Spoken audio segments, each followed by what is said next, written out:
3번에서 여러분 3번도 은근히 틀리는 친구들이 많이 있는 문제인데 이렇게 하다 보면 다 풀겠네.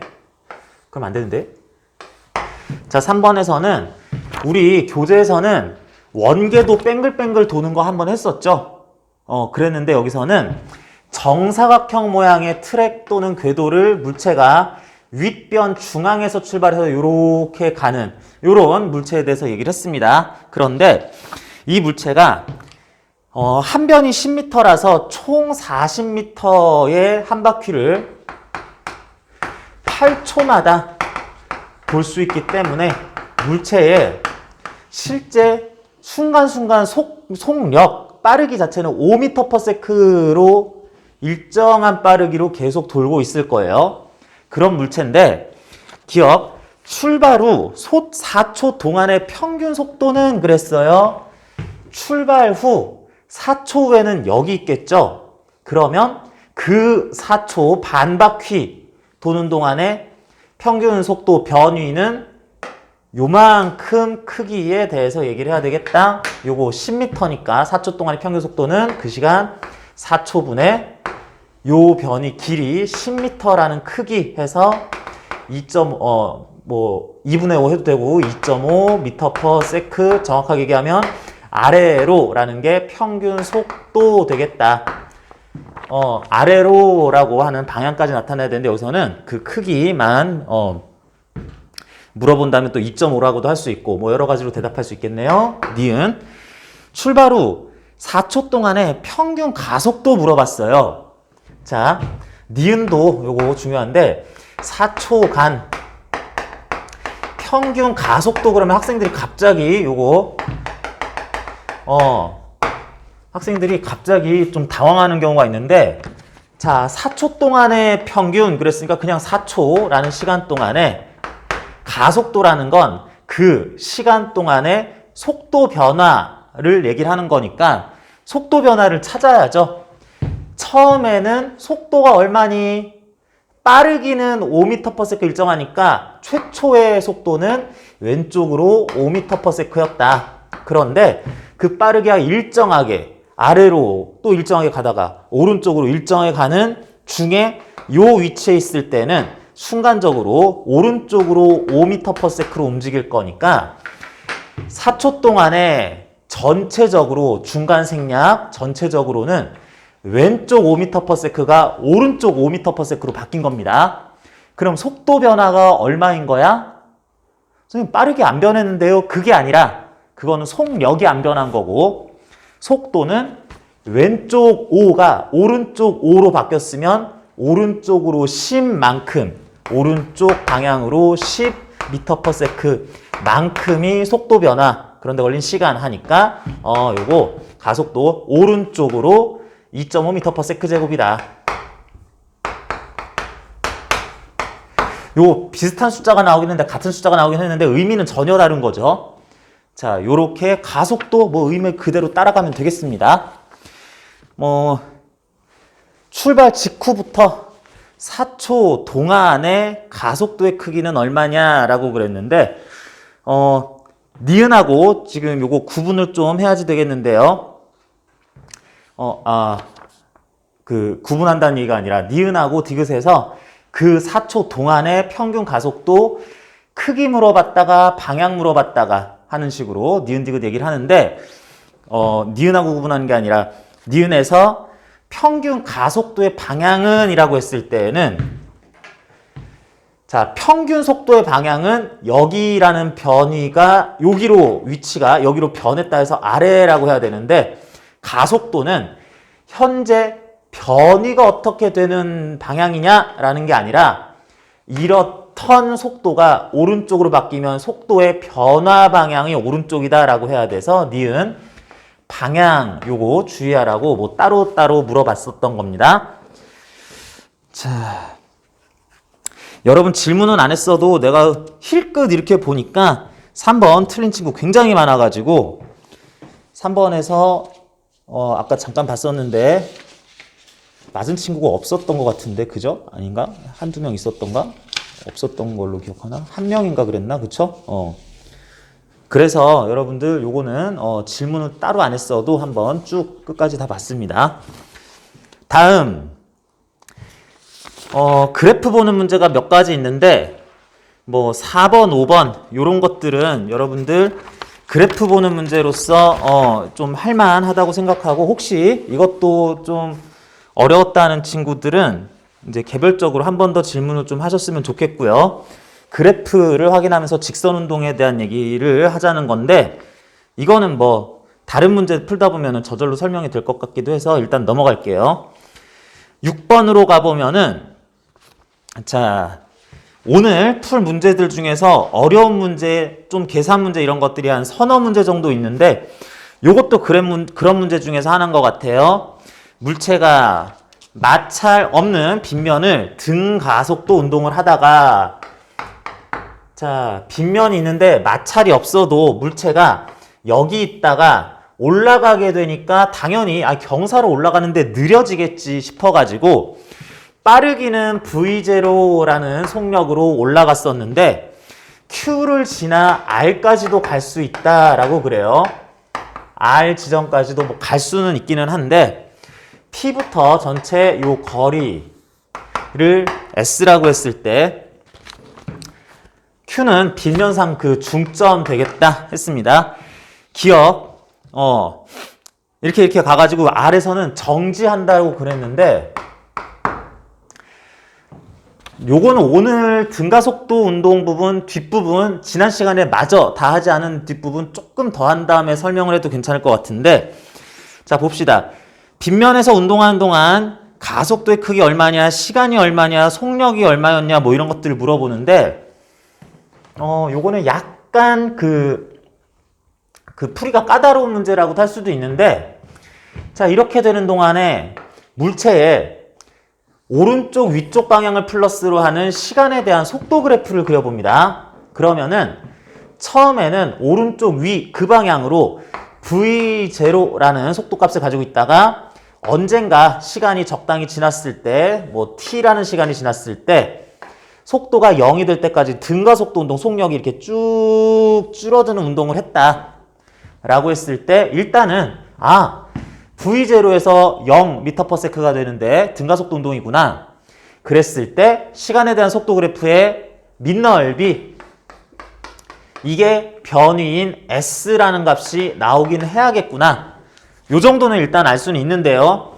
문제에서 그런데 걸린 시간도 필요하고 뭐 그래서 가속도도 구하라 그랬는데, 자 여기에서 이 t라는 값을 구하려고 봤더니 지금 내가 그냥 막 써도 되는 문자가 V0S 뭐 0m/s는 문자가 아니니까 이 문자로 적절히 나타낼 수 있으면 되겠어. 얘들아, 말하자면 가로 길이가 t인데 세로 길이가 V0인데 넓이가 S 나오는 직각삼각형이에요. 그럼 어떻게 해야 되겠어? 굳이 등가속도 공식을 쓰지 않더라고 하더라도 써도 똑같은 값이 나오는데 2분의 1 곱하기 삼각형 가로 세로 t V0 V0 t 하면은 S라는 게 나와야 된다고 했으니까 t는 V0분의 2S, 요렇게 생각도 가능할 것 같습니다. 물리보다는 그냥 산수처럼 넓이 구하기 공식 이렇게 해봤어요. 그래서 지금 t 물어봤는데 p에서 r까지 이동하는데 걸린 시간 V0분의 2S 맞죠? 그랬는데 t 값을 V0분의 2S라고 쓸 수 있다면 가속도 물어봅니다. 기억, 등가속도 운동하는 가속도. 가속도는 뭐예요? 시간에 대한 물체의 속도 변화 그래프의 등가속도니까 일정할 기울기 값 찾으면 되죠. 이 직선 기울기네. V0분의 2S라는 동안에 V0가 0까지 그만큼이 내려갔다라 그러면은 기울기는 뭐 여기 해가지고 가로분의 세로죠. 그래가지고 V0분의 2S 분의 V0 계산해보면 2S분의 V0 제곱 m/s 제곱 이렇게 나오겠다라는 거. 이거는 물리적으로 어떻게 해석하는 방법도 있을 수 있지만 여러분들이 보기에 이거 뭐 삼각형 넓이 구하고 기울기 구하고 그래프 해석하는 거라고 생각해도 별 문제 없는 문제였었습니다. 자, 그 다음에 여기 올라가다 보면 가운데를 지나기도 할 텐데, 가운데를 지날 때라는 것은 출발 후부터 등가속도 운동을 이런 식으로 해서 2분의 s라는 만큼을 이동했을 때 그때 여기를 지나겠다라고 하자. 그렇다는 얘기는 이 그래프를 따르면서도 그래프의 면적을, 삼각형의 면적을 반으로 나눌 수 있는, 뭐 요렇게 생긴 거랑 요렇게 생긴 거 거의 넓이 비슷하죠. 이렇게 될 때에 요게 2분의 s니까 그만큼으로 자를 요때가 Q를 지나는 순간까지에 걸리는 시간이라고 할 수 있겠다. 그걸 TQ라고 한다면 저 TQ를 한번 구해보자 라고 하는 말인데, 자, 여러분들 여기서 보면은 생각 이렇게 할 수도 있겠죠. 계속 물리보다는 수학적으로 해석하는 방법을 한번 보고 있습니다.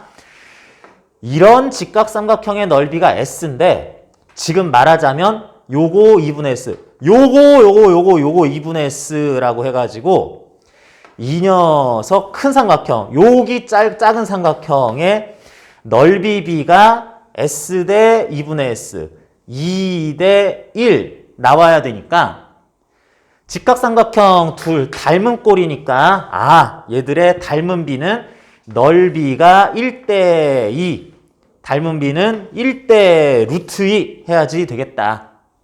자, 요게 이만큼의 길이가 말하자면 V0분의 2S라고 할 수 있는데, 요만큼의 길이는 그럼 뭐예요?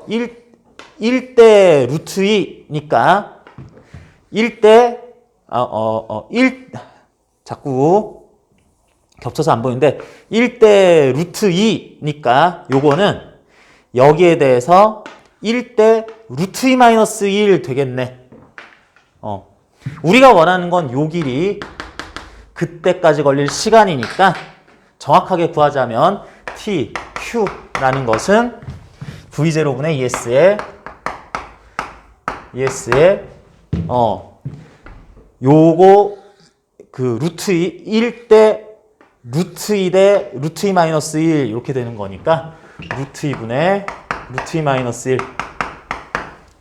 어쨌거나 여기서 얘기하는 2분의 V0니 뭐니 뭐 이런 거는 아니겠다 싶은 그렇게 나올 건데, 그런 비율에 맞춰서 요 비율도 똑같이 나오겠죠. 시간상으로도 그런 비율, 요것도 1대 루트 2, 그때의 속력이라고 하면은 마찬가지로 그 비율도 같은 숫자 곱해서 TQ 굳이 구하긴 했는데, 여기다 대입해서 구해보면은 이거는 2분의 V0는 아니겠죠. 2분의 V0. 요거는 아니겠다. 이렇게 구해도 되겠습니다. 자, 7번, 8번에서 A가 4초 때 가지게 될 위치라는 것을 정확하게 이렇게 눈금으로 표시하지 않아가지고 아까 전에 푸는 동안에는 눈금 표시를 추가적으로 한 거 문제에다 칠판에다 써줬습니다. 그래서 이거 정도는 뭐 교재도 나오는 거니까 할 수 있을 것 같고요. 9번도 1번하고 상통하는 문제예요. 물체가 가속도를 플러스라는 값으로 계속 가지긴 할 건데, 그렇다는 얘기는 가속도의 방향이 일정할 거란 얘기고, 그랬을 때 가속도의 크기가 이렇게 작아진다고 하더라도 물체는 일정한 플러스라는 방향으로의 가속도를 가진다면 계속 빨라지고 있기는 할 거다. 요렇게 얘기를 좀 해야 되겠습니다. 그래서 기억, 물체는 점점 느려지는 운동을 하느냐, 가속도가 양수값으로 있기는 하니까 점점 빨라지는 운동을 하긴 하되, 처음에는 팍팍 빨라지다가 나중에는 살살 빨라지는, 조금씩 빨라지는 운동을 하겠다. 이렇게 해야 되겠고, 니은, 물체가 1, 2초 사이에 이동한 거리보다 3, 4초 사이에 1, 2초에 1초 동안보다 나중에 3, 4초 동안에 1초 동안 이동한 거리가 클 것이냐 그랬는데, 1에서 2초 그때보다 3에서 4초 때는 이미 기억에서 본 것처럼 더 빨라져 있겠죠. 어쨌든 1, 2초 때보다 더 빨라졌는데 더 빨라질 뭐 그럴 상황에서 1초 동안 갈 거리가 당연히 앞에 1, 2초 동안보다 더 크겠다. 이렇게 얘기를 해야 돼서 이거는 뭐 실제로 면적 구하고 그런 거 필요 없이 나중 3, 4초 동안이 더 크다라고 해야 되겠고요. 디귿, 물체는 오랜 시간 지나면 멈춘다. 계속 빨라진다니까. 멈추는 게 아니라 멈추려면은 속도가 줄어들어야지 멈추는데 계속해서 빨라지기만 하는데 멈출 리는 없다라고 합시다. 자, 9번은 그렇게 대답할 수 있는 문제였었고, 자, 우리 교재에도 있는데요. 10번하고 11번. 요 문제는 교재에서 여러분이 풀다가도 아마 질문을 하고 싶었을 겁니다. 자, 어디 갔냐? 교재에서 요 24쪽에 19번, 20번이라고 나오는 요 문제였었는데, 자, 여러분들 내가 지난 시간에 그 교재에서 이렇게 거의 똑같이 생긴 문제 뭐 이런 것들 나오곤 한다고 그랬는데, 그런 거는 똑같은 문제가 이렇게 두 번 잘못 나온 것이 아니라 여러분들이 이런 식의 문제에서 특정 부분에 대해 정확하게 확인하고 풀지 않으면은 요 부분이 이렇게 달라지면 답이 완전 바뀌기 때문에 그런 거 경각심 고취 차원에서 이런 거 차이점 구분하는 것도 연습하라는 의미에서 했었다 그랬죠. 자, 시간이 8초까지 흘러갈 건데요. 물체 4m, 10m 위치로 위치가 표시되는 경우 보자. 자, 먼저 시간에 대한 변위 그래프, 시간에 대한 위치 그래프는 기울기가 속도값이다. 접선 기울기가 속도값이다 라고 그랬습니다.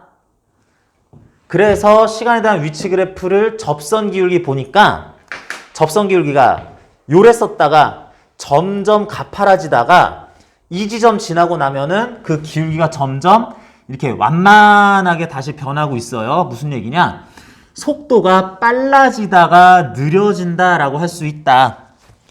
자, 어떤 물체가 원점에서 멀어지는 운동을 계속 할 건데 위치가 0, 1, 2, 3, 4, 5, 6, 7, 8, 9, 10으로 멀어지는 직선상에서의 운동을 할 텐데 속력이 빨라지다가 느려진다는 거는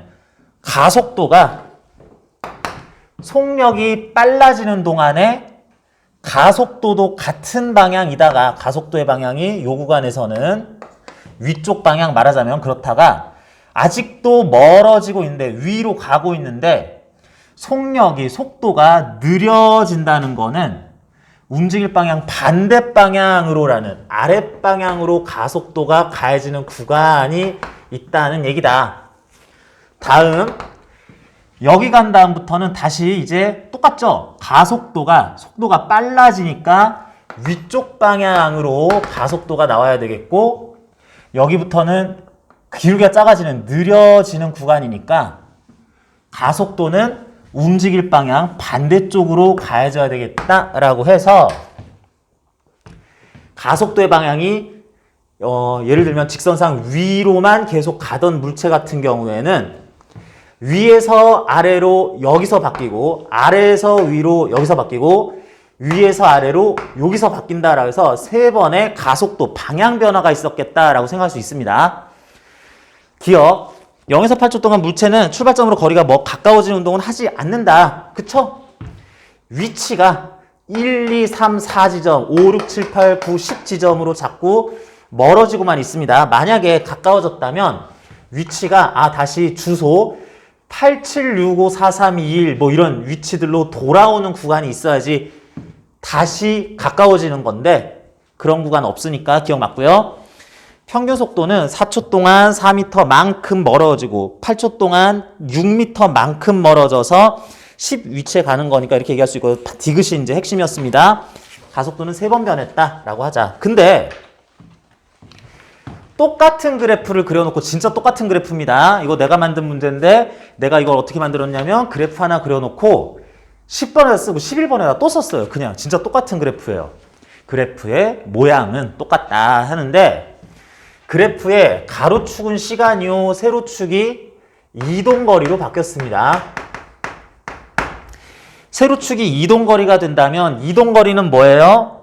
위치라는 거는 진짜로 어떤 직선상에서 여기는 0 좌표, 여기는 1, 2, 3, 4, 5, 6 좌표 지점이라고 위치가 여기 있네, 여기 있네, 여기 있네, 여기 있네, 여기 있네를 쭉 나타낸 건데 이동거리는 얘가 원점이라는 데서 시작은 할 건데 가다가 돌아오다가 넘어갔다가 다시 가다가 앞으로 뒤로 여기서 헤매다가 가도 이동거리는 계속해서 쌓이고 있는 거기 때문에 아 나는 지금 산책, 운동, 조깅 열심히 하고 있어 하는 거기 때문에 앞으로 가다가 혹시 뒤로 가더라도 아직도 이동거리는 계속 쌓이고 있는 거다라고 해야 되겠다.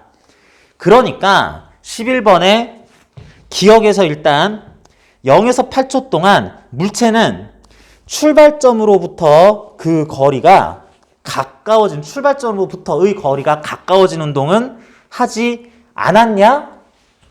그게 아니라 이동거리가 계속 증가하고 있어도 가까워지고 있을 상황이 있을 수도 있다는 거죠. 자, 니은 0에서 4초 동안의 평균 속력과 4에서 8초 동안의 평균 속력은 이거는 이동거리 자체를 시간으로 나눠야 되기 때문에 여기서는 4에서 8초 동안의 이동거리가 큰 것도 확실하고 시간 4초 4초 그러니까 이거는 뭐 어쩔 수 없이 맞는 말이고요. 그런데 디귿 이렇게 운동하는 동안에 이동거리 그래프가 이렇게 그려질 때 가속도 방향이 세 번 바뀌었냐? 그럴 수도 있습니다.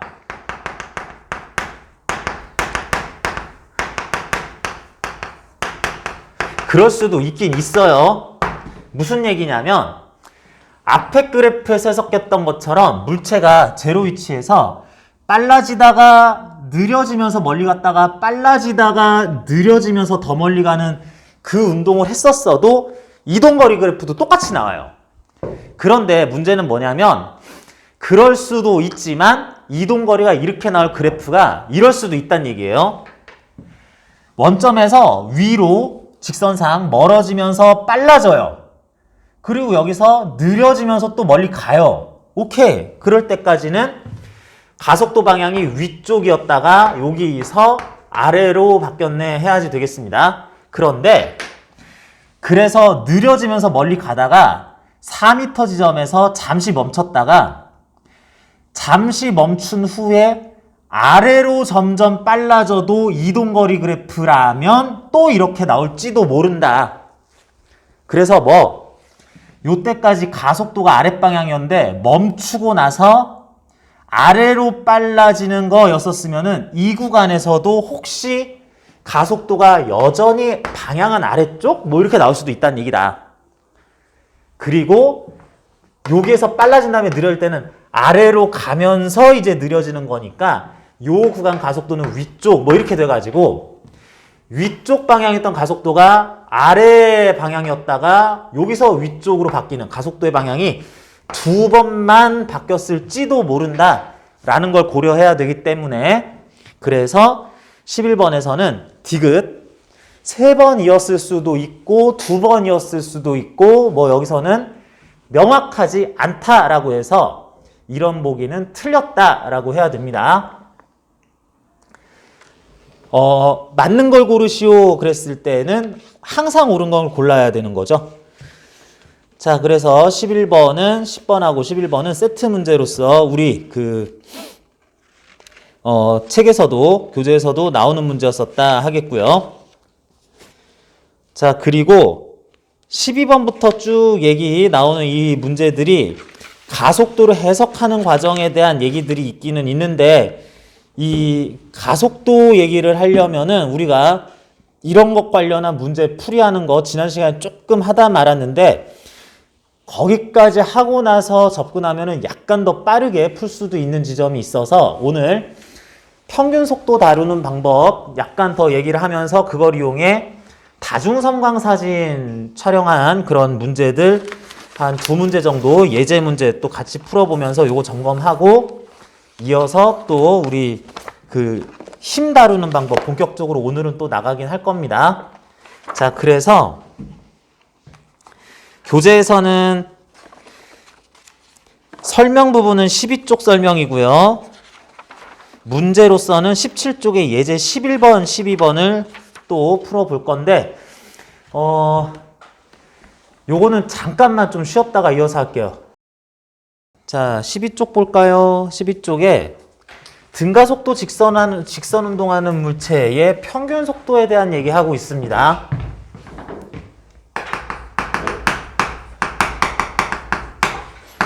이건 뭐 앞에서 했어요. 평균 속도는 평균 속력과 달리 특정 시간 동안 이동 거리가 얼마냐 그러면 평균 속력, 그 시간 동안 변위의 크기가 얼마고 방향이 어떻느냐 하는 거를 재면 평균 속도 나온다고 했습니다. 시간 몇 초 동안 얼만큼의 변위를 가졌냐라고 하면은 된다. 자, 그런데 평균 속도는 항상 이렇게 구하면은 아무 문제가 없는데 특수한 경우에는 제법 편안하게 구할 수가 있을 때가 있는데 언제냐면 물체가 등가속도 운동을 하고 있을 때, 등가속도 운동을 할 때는 그 시간 특별히 고려할 필요 없이 그냥 그 시간 동안에 최초 속도와 최종 속도 값을 알고 있으면 그거 더해서 반으로 나누면 된다라고 해버립니다. 그쵸? 그래서 이게 왜 그런가 한번 살펴보면 어떤 물체가 시간에 따라 처음에는 V1 속도를 가지고 있고 나중에 T초 정도 흐른 다음에는 V2라는 속도를 가지게 될 텐데 이게 속도가 시간에 따라 마구잡이로 변해서 가는 게 아니라 등가속도 운동, 기울기가 일정한 시간에 대한 속도 그래프를 그리면서 쭉 가고 있을 때에는 그럴 때는 T초 동안의 변위라 그러면은 시간에 대한 속도 그래프의 밑넓이 요거 구해주면은 되겠고요. 그랬을 때 평균 속도의 의미는 뭐냐? 같은 변위를 가지기 위해서 일정한 속도로 그만큼의 시간 동안 갈 수 있으려면 어떤 일정한 속도로 가야 되겠느냐? 이거요 라고 하는 걸 평균 속도라고 부른다고 해야 되겠죠. 그러다 보면 요 사다리꼴의 넓이랑 이 사각형의 넓이가 같아야 그 사다리꼴의 넓이와 같도록 밑넓이를 만든 직사각형 높이가 V 바 평균 속도가 되게 해야 된다는 얘기인데 그러려면 요 삼각형하고 요 삼각형이 또한 합동이기도 해야지 되겠다. 그래야지 얘네들이 면적 같다고 볼 수 있겠는데 뭐 그러다 보니까 두 삼각형의 대응변 요 길이랑 요 길이가 같아야 되겠다. 요 길이랑 요 길이가 같아야 되기 때문에 시간과 무관하게 등가속도 운동 중 평균 속도는 두 속도의 중간값이다. 이렇게 구할 수 있네요. 그런데 여기서 하나 더 알아야 되는 것이 물체가 실제로는 일정한 속도로 쭉 이동한 게 아니라 속도가 빨라지면서 쭉 이동을 했어요. 속도가 계속 변하면서 순간순간 변하면서 이동을 했어요. 그런데 딱 한 번 평균 속도를 진짜로 순간 속도로 가질 때가 있더라. 언제? 진짜 속도가 평균 속도를 확실히 가질 때는 요때 하나 있네요.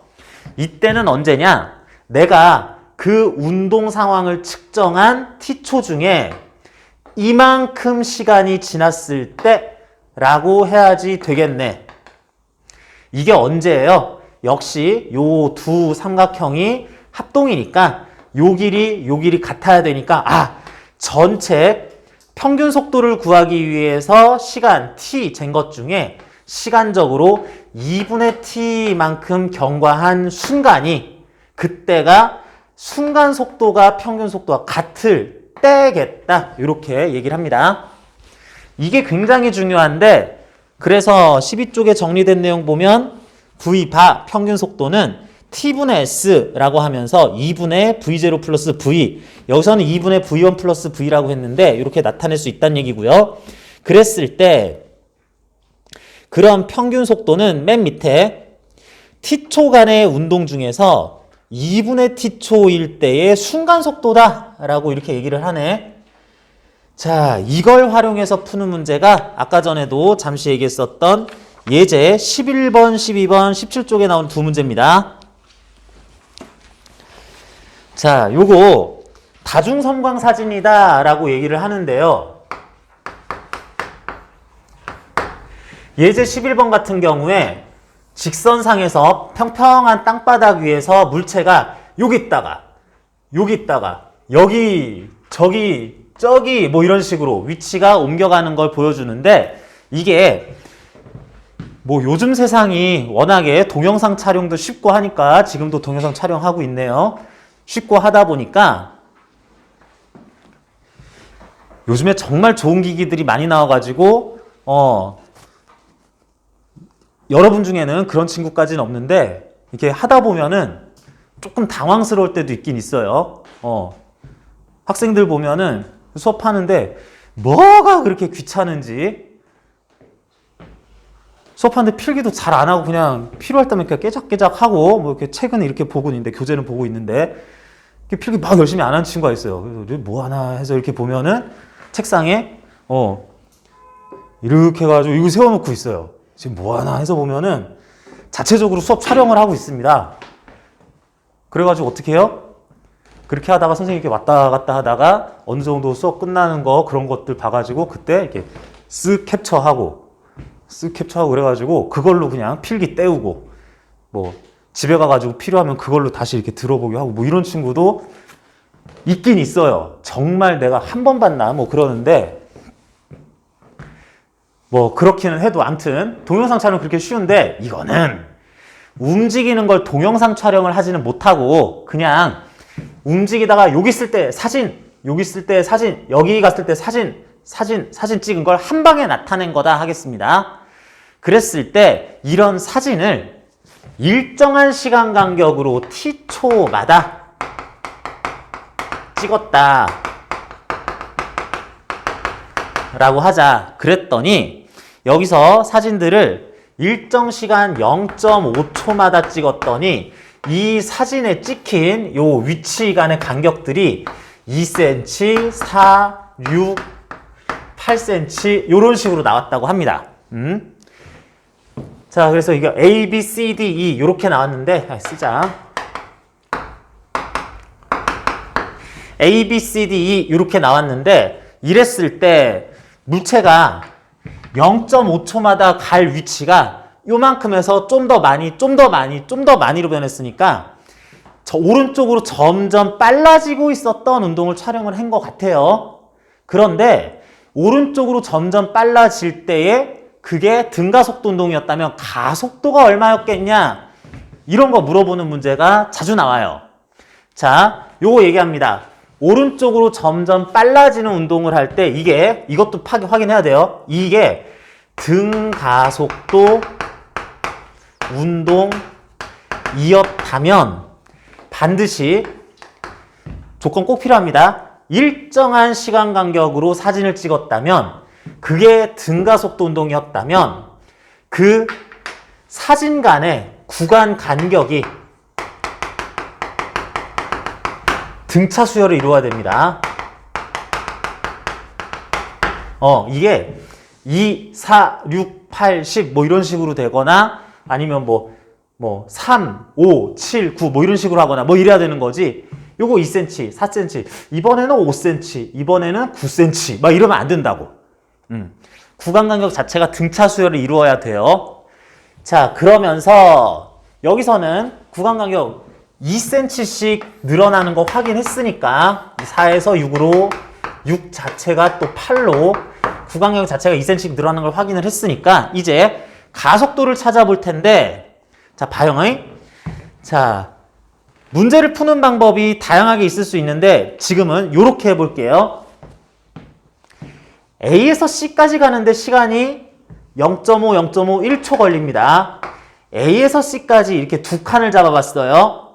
그러는 동안에 6cm를 갔으니까 나는 이 구간에서의 평균 속도가 1초 만에 6cm, 6cm/s다 라는 걸 구했어요.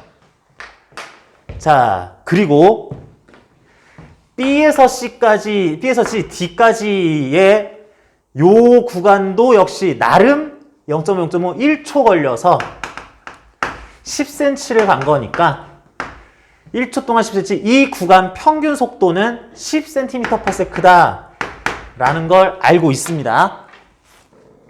그러면 A, B, C 1초 동안의 평균 속도가 6이란 얘기는 A부터 C까지 1초의 절반, A 지나고 나서 0.5초 후의 속도가 6cm/s다 라는 말이네. 근데 A 지나고 나서 0.5초 후에 B 사진이 찍혔죠. 그래서 이 두 칸 간격을 잡아서 평균 속도를 구하면 그게 B를 지날 때의 순간 속도다 라는 걸 구할 수 있어요. 다음 B, C, D 1초 동안의 평균 속도가 10cm/s라는 거는 B를 지나고 0.5초 후, 그러니까 C 사진이 찍힌 이 순간에 얘의 순간 속도가 그 구간 평균 속도 10cm/s임을 알 수 있는 거다. 자, 이렇게 생각을 했더니 여기에서 B 순간, C 순간 속도가 6에서 10으로 4cm/s만큼 속도가 증가하기를 0.5초 만에 증가한 거죠, 이게. 가속도는 시간분의 속도 변화량, 그러니까 8cm/s 제곱이 이 등가속도 운동 가속도였구나 라고 구할 수가 있습니다. 자, 아주 전형적인 경우에 가속도를 구했는데 다음 이 가속도를 사실은 되게 쉽게 구할 수 있어요. 이런 전형적인 다중성광 사진을 아주 일정 시간 간격으로 따박따박 찍었을 때의 가속도를 공식 하나 외워두면 좋습니다. 너 사진 몇 초마다 찍었니? t초마다요. 제곱 분의 등가속도 운동이었다면 구간 간격이 등차 수열을 이룰 거니까 구간 간격의 공차, 여기서는 2, 4, 6, 8, 2cm씩 늘어나는 그 차이를 t 제곱으로 나눠주면 됩니다. 그냥 그거예요. 사진 0.5초마다 찍었어요. 2분의 1의 제곱 분의 2cm씩 구간이 늘어나요. 하니까 8. 지금 센티미터고 초니까 cm/s 제곱이요 하겠네요. 답은 똑같습니다. 굳이 물어보면 8cm/s 제곱이니까 0.08m/s 제곱, 이렇게 단위는 바꿔서 얘기할 수도 있어요. 이게 예제 11번이었고요. 여러분들은 요거보다 조금 더 응용된 문제긴 한데 이 사실을 기반으로 해서 지금은 이 공식 쓰기가 조금 곤란한데요. 12번 여러분들이 나름 가속도 구해보시고 B 지날 때 A부터 D까지 총 거리들도 계산 한번 해볼까요? 자, 가속도 어떻게 구하나 봅시다. 자, 여기서는 T제곱분의 델타 S 그 구간 길이의 변화량 해가지고 이렇게 구하기는 곤란해요. 1초마다 사진을 찍기는 했지만 그 구간들이 꼬박꼬박 다 나타나지 않았기 때문에 요거는 좀 힘들고요. 그런데 여기에서 나온 정보를 보니까 A에서 B까지는 사진이 2번 더 찍힐 동안이니까 2초 시간이 걸렸고 그동안에 15cm라는 거리를 간 거기 때문에 이 구간 평균 속도는 2분의 15cm/초 이렇게 되겠네요. 7.5. 그리고 CD 구간은 5cm 간격을 1초 동안 갔으니까 그냥 요 구간 평균 속도는 5cm/s 이렇게 되겠네요. 그런데 이 7.5 또는 2분의 15cm/s는 뭐냐? 2초간의 간격에 있어서 출발 후 1초 후의 순간속도겠다. 그러니까 1초 후에 여기 있잖아 해가지고 이때가 2분의 15cm/s다 라고 해야 되겠습니다. 물론 시간상 절반인 1초 지났을 때의 순간속도지 위치상 가운데 지점을 지날 때인 건 아니에요. 이것도 주의를 해야 되고요. 다음 CD 구간 1초 동안의 평균 속도가 5cm/s다 라는 것은 C를 지난 후 평균 속도를 구할 때 쓴 시간의 절반 1초 동안의 절반 C 지나고 0.5초 후 순간 속도가 5cm/s라는 얘기다. 그런데 여기에는 지금 그 0.5초 후는 사진이 안 찍혀 있긴 한데 뭐 어딘가에서 가운데 아니고요. 어딘가에서 그런 속도를 가지긴 했겠지.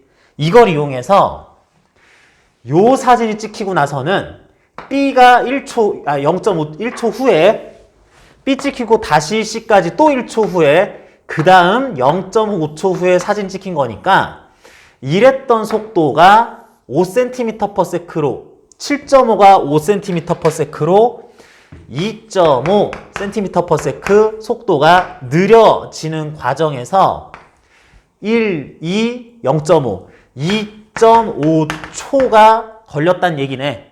그러니까 가속도는 오른쪽이 플러스라면 왼쪽으로 즉 마이너스 1cm/s 제곱 미터/s 제곱으로는 마이너스 0.01 cm니까 0.01 미터/s 제곱이 가속도다. 방향까지 왼쪽이라고 얘기해 주면 더 좋겠고요.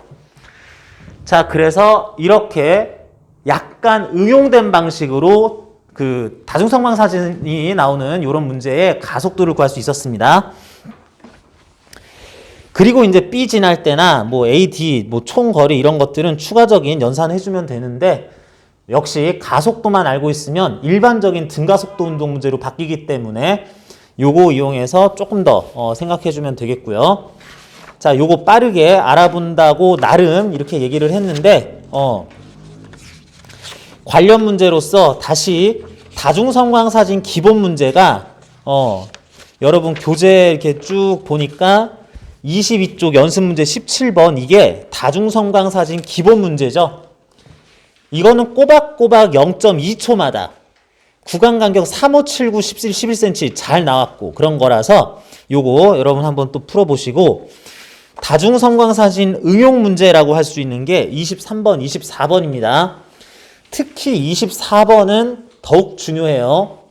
23번도 응용됐고 24번도 응용이 됐는데 24번은 우리 수능에서 나온 적이 있었던 문제이기 때문에 학교에서 선생님들도 수능 문제 변형 또는 EBS 뭐 수능 특강 문제 변형 뭐 이런 거 모평 문제, 기출 문제 변형 문제 이런 걸로 시험 문제를 참 잘 내시기 때문에 24번은 정확하게 푸는 거 꼭 연습을 하고 익숙하게 해야지 되겠고요. 완벽하게 할 줄 알아야 되겠고요. 관련된 내용까지. 그리고 23번은 같은 요령을 따라가기는 하는데 이런 식으로 B부터 D까지 64 그리고 그걸 이렇게 엇갈려서 걸쳐서 30cm라는 이런 조건을 줬을 때 그럴 때도 예제 12번과 크게 다르지 않게 풀이 과정은 따라가게 되는데 혹시 지난주 수업한 다음에 여기까지 완벽하게 다 풀지 못한 친구들은 이것도 잘 풀 수 있도록 합니다. 자, 그래서 여기까지가 등가속도 운동에 대해서 어느 정도 분석하는 뭐 그런 문제들이 나오는 부분이었었고 어떻게 하다 보니까 오늘 지금 그 문제 풀이하는 시간이 꽤 오래 걸리고 있어가지고 지금 진도전과 문제 나머지를 다 아까 전에 질문 나온 것도 있었는데 이걸 모두 검토하지는 못할 것 같습니다. 좀 요거는 다음 기회로 미루고 오늘 28쪽부터 나오는 뉴턴의 운동법칙 이거 안 하면 안 돼요. 이거 굉장히 중요하죠. 자, 지난주 복습에 이어서 오늘 내용도 굉장히 이렇게 좀 쉽지만은 않은 내용들인데 여러분 이쪽이 실제로 되게 어려운 문제가 되게 많아요. 그래프 해석하거나 용어 자체에 대해서 함정을 파거나 등가속도 운동을 분석은 하는데 생각보다 계산이 좀 꼬이고 고민할 거리가 많고 이런 내용들이 많이 있습니다. 그래서 여러분들 이쪽 완벽하게 할 줄 알아야 되긴 하는데 일단은 주요 내용들은 설명을 했기 때문에 문제풀이는 우리가 다시 반복할 때 뭐 필요한 내용 또 얘기하면서 문제로 확인할 거고요. 29번, 28쪽 9쪽 보자. 28쪽 뉴턴의 운동법칙에서 내용 요약이 되어 있습니다. 여기서부터는 앞에서 우리는 어떤 물체가 가속도를 가지고 있었다면 그 물체의 가속도는 힘 때문에 가해지는 거다라고 하면서 이 물체 이렇게 사진 찍혔으니까 가속도 뭐 1m/s 제곱이야. 0.08m/s 제곱이야. 이렇게 상황 보고 가속도를 해석하는 게 아니라 물체가 지금 힘을 얼마를 받고 있는데 그러면 얘는 가속도를 얼마 가지겠는 건가라는 거를 이제 순간 가속도들을 힘 이용해서 풀어보자, 알아내자 하는 것이 이쪽 내용이에요. 그런데 물체가 받을 힘 자체에 대해서도 여러분들이 오해가 있어서 여기서부터 벌써 꼬이는 친구들도 있는데 정확하게 알고 넘어갑니다. 먼저 힘이라는 것은 물체의 모양을 변화시키거나 가속도를 부여하는 원인이다라고 할 건데 거기 써있는 그대로고요. 그런데 힘이라는 것은 3요소를 가진다라고 그래요. 그걸 크기, 방향, 작용점 또는 크기, 방향, 힘점 뭐 이렇게도 나타내는데 요거는 뭐 여러분 상식적으로 하나 알고 있어야 되고요. 이 두 칸만 해놨는데 크기, 방향, 힘점 이렇게 순우리말로 해도 되고 크기, 방향, 작용점 그래도 되는데 작용점이란 말을 조금 더 많이 씁니다. 요거는 뭐 당연히 그냥 상식적으로도 알고 있어야 되는 내용인데 이것만 알고는 여러분들이 문제 푸는데 조금 곤란한 점이 있어서 내가 만든 말이 있어요. 내가 물리교과서에, 물리에는 없는 말인데 내가 만든 말이 있습니다. 뭐냐면 힘의 거시적 3요소라는 걸 내가 만들었어요. 그게 뭐냐면 어떤 힘이라는 어떤 상황이나 현상이 누가 누구에게 힘을 가하는가, 물체가 누가 주는가, 그 힘을 누가 받는가, 힘을 받는 물체. 그랬을 때 그 힘은 어떤 방식으로, 무슨 종류로서 작용하는가 라고 하는 요게 또한 크기, 방향, 작용점만 맨날 구하지 말고 이것들도 꼭 확인해야 된다라는 걸 강조하기 위해서 내가 만든 말입니다. 시험지에다가 학교 시험 보는데 답안지에다가 이런 거 쓰면 안 돼요. 근데 우리 수업한 동안에는 이걸 꼭 확인은 하고 넘어가자라고 합니다. 이게 또 의미를 가지는 게 힘이 어떤 물체, 나도 물체예요. 어떤 물체의 속도를 변화시키는 가속도를 주는 작용이라고 했어요. 근데 나라는 물체의 가속도는 내가 어떤 힘을 받아야 나의 가속도가 생겨요. 그런데 나한테 가속을 주기 위해서 힘을 주어야 할 물체는 나 말고 다른 물체여야 돼요. 무슨 얘기야? 우리는 내가 나한테 힘을 줘서 아파 할 수도 있다고 생각을 하는데 내가 나한테 주고받는 물체가 동일할 때는 힘을 주는 것처럼 보여도 의미 있는 힘이 아니에요. 내가 나 민다고 해서 내가 빨라지지 않아요. 땡긴다고 해서 느려지지 않아요. 반드시 다른 물체가 나한테 힘을 줘야 된다. 그래서 두 물체가 필요하고 그 힘이 어떤 종류인가는 뒤에 나온 표를 보고 확인을 할 텐데요. 이런 게 있구나라는 거 일단은 그러려니 하고 넘어가면서 뉴턴의 운동법칙, 뉴턴의 운동 제1법칙, 2법칙, 3법칙이라는 게 있다 정도만 확인하고 넘어갈게요. 자, 정리된 내용 보면 뉴턴의 운동체의 1법칙, 관성의 법칙이라고 하죠. 물체에 가해지는 힘이 0이면 물체에 가해지는 힘이 없으면 물체의 속도는 일정하게 유지된다. 또는 물체는 자신의 속도를 유지하려는 성질이 있으며 그 성질은 질량이 클수록 크다. 뭐 이런 식으로도 표현을 합니다. 29쪽 맨 위에 상단에 나오는 그 표현도 쓴다는 얘기예요. 관성이란 물체가 운동 상태인 속도를 유지하려는 성질인데 질량이 클수록 관성이 크다. 뭐 이렇게 얘기할 수 있겠어요. 그렇구나 정도만 이해해놓고 넘어갑시다. 뉴턴의 제2운동법칙, 운동 제2법칙, 가속도의 법칙 또는 힘과 가속도의 법칙 이렇게 얘기를 해요. 자, 이 법칙에서 그래 가속도는 물체가 F라는 힘을 받고 있을 때 M이라는 질량을 가지면 M분의 F 이렇게 해서 구할 수 있어 라고 그래요. 자, 그런데 미리 여기서부터도 얘기합니다. 어떤 물체의 가속도는 그 물체의 질량으로 해당 물체가 받을 힘을 나눠줘야 됩니다. 내가 다른 물체에 힘을 주기도 하고 받기도 할 수 있는데 내가 준 힘 때문에 내가 가속되진 않아요. 내가 또 다른 물체로부터 받은 힘 때문에 가속이 될 겁니다.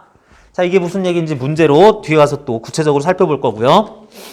그랬을 때 이제 A는 M분의 F 하니까 이항하면 F는 MA 이렇게 나온다는 뜻이고요.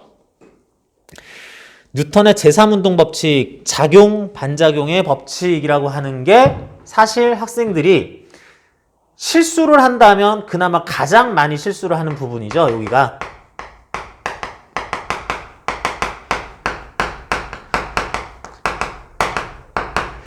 작용, 반작용의 법칙이라는 거는 의미 자체는 작용이라고 할 힘이 있으면 그에 대한 반작용 힘이라는 것이 항상 쌍으로 존재해야 된다라는 뜻이기는 해요. 자, 그런데 이게 어떻게 작용, 반작용 관계인지 확인을 하냐면 F1이라는 힘은 그 힘을 주는 물체가 A, 받는 물체가 B예요. 그리고 종류가 예를 들면 뭐 알파라는 종류를 가집니다. 그런데 F2라는 힘이 있어서 얘는 누가 누구한테 가하는 거니? 그랬더니 B가 A한테 가하는 힘이래요. 야, 그거 종류가 뭐야? 그래. 이것도 알파인데요. 그래요. 그러면 얘하고 얘가 작용, 반작용 관계입니다. 얘네 둘은 작용, 반작용 관계구나. 이렇게 얘기하면 돼요.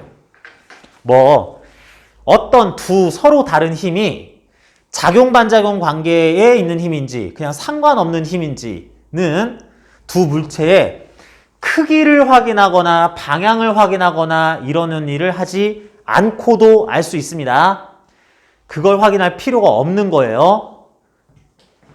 3요소를 따져서 판단하는 게 아니라 거시적 3요소 주고받는 물체가 뒤집어져 있는지 힘이 같은 종류인지를 판단해서 작용, 반작용 관계다라고 얘기를 해야 되는 거다. 자, 이게 무슨 말인지는 여러분들이 이제 또 문제 풀면서 실수를 해봐야지 아는 건데 어쨌든 조건으로서는 이걸 사용하자라는 걸로 일단은 암기를 하고 이해를 하고 계시면 되는 거고 그래서 둘이 작용, 반작용 관계임이 확인이 됐으면 두 힘은 크기가 너 10N이야? 그럼 나도 10N 할게 하는 식으로 크기가 반드시 같아야 됩니다. 크기가 똑같아야 된다. 크기가 같다고 작용, 반작용 관계가 아니죠. 작용, 반작용 관계를 확인을 했으면 크기는 같다고 넘어가야 돼요. 굉장히 중요한 내용이고요. 그래서 29쪽부터 이제 쭉 여기 관련한 뭐 그래프를 해석해봐라 뭐 이런 내용도 있고 그러는데 넘겨보면 30쪽에 작용, 반작용 관계나 이런 것들을 확인하는 문제는 안 나오고 여러 가지 힘을 표로 나열해 놓고 있습니다. 그런데 이 여러 가지 힘들, 나열한 것들 요것 중에서 우리는 일단 중력, 장력, 수직항력, 메인으로 공부를 하고 그리고 탄성력 정도를 또 교과서에서 공부를 할 거예요. 근데 문제에서는 중력, 장력, 수직항력이 제일 많이 나오고 탄성력은 나오다 말다 하고 뒤에서는 좀 많이 나옵니다. 그러는데 일단은 나오다 말다 하고 전기력은 거의 안 나오고요. 2단원에서 주로 나오든지 거의 안 나오고 마찰력은 아예 안 나올 거예요. 자, 그래서 여기 있는 표 중에 중력, 장력, 수직항력 얘들이 우선, 탄성력은 다음, 전기력은 2단원에서 마찰력은 안 나와요. 이런 식으로 뭐 안 나오지만 그래도 언급이 되는 때는 있기 때문에 정리는 해놨습니다. 30쪽 표 하단부에 있는 중력, 장력, 수직항력 요 녀석들이 일단 중요하고 4번 탄성력도 뭐 알긴 알자라고 했어요. 자, 이런님들은 그게 어느 조건에서 물체에게 누가 가하는 거냐, 가해진다면 크기가 어떠한가, 방향은 어떻게 작용하는가 라는 거 요거 구분해서 얘기를 해야 되는데 중력은 굉장히 쉽습니다. 중력은 네가 질량 있는 물체라면, 네가 질량이 1g이라도 있다면 지구는 너를 원래 당기고 있어 라고 할 거예요. 지구 전체가 전체 물체를 당기는 힘이다. 그 크기는 중력을 받을 물체의 질량 mkg 곱하기 중력 가속도 이렇게 쓰죠. 방향은 지구 중심 방향, 지면에 대해서 연직 아래 방향, 뭐 이런 식으로 뭐 땅바닥 방향, 아랫 방향, 어쨌든 이런 방향을 나타냅니다. 중력은 쉬우니까 빨리 넘어가자. 장력입니다. 장력은 물체에 줄이 달려 있으면 받을 힘이에요. 그 줄이 팽팽해야 되기도 하지만 어쨌든 줄이 달려 있으면 받을 힘인데 그 줄 자체가 물체에게 주는 게 장력입니다. 이건 하나 확인하고 가야지 돼요. 뭐냐면 내가 이런 물체에다가 줄을 묶어놔요. 그런 다음에 이걸 줄줄줄줄 이제 당깁니다. 충분한 힘으로 당겼기 때문에 물체가 끌려와요. 자, 이걸 누가 끌어당기는 거야? 누가 끌어당기는 거야? 자, 이건 당연히 내가 끌어당기는 겁니다. 여러분이 당기는 게 아니에요. 그런데 여기까지는 일상생활이고 일상생활 용어고 우리 물리에서는 물체를 끌어당기는 게 내가 당긴 거다라고 하지 않아요. 얘 왜 왔니? 그러면 아 그거 줄이 물체를 장력으로 당겼기 때문에 왔어요 라고 그래요. 아 뭐요? 줄이 무슨 뭐 의지가 있어 뭐가 있어 내가 당긴 거지. 그랬을 때 나를 보고는 물리에서 뭐라 그러냐면 나는 줄에 장력을 걸어주는 역할까지 했다라고 하고 장력이 걸린 줄이 물체를 당긴 거다라고 얘기를 합니다. 자, 이게 물리에서 해석하는 방법의 일상생활 용어의 차이인데 장력은 그래서 줄 달린 물체가 줄 자체에서 당겨진다라고 해석은 할 건데 그러기 위해 줄 저쪽에서는 사람이 당기거나 모터 같은 걸 달아서 웽 해서 줄을 감고 있거나 뭐 이런 일이 벌어지곤 있을 거예요.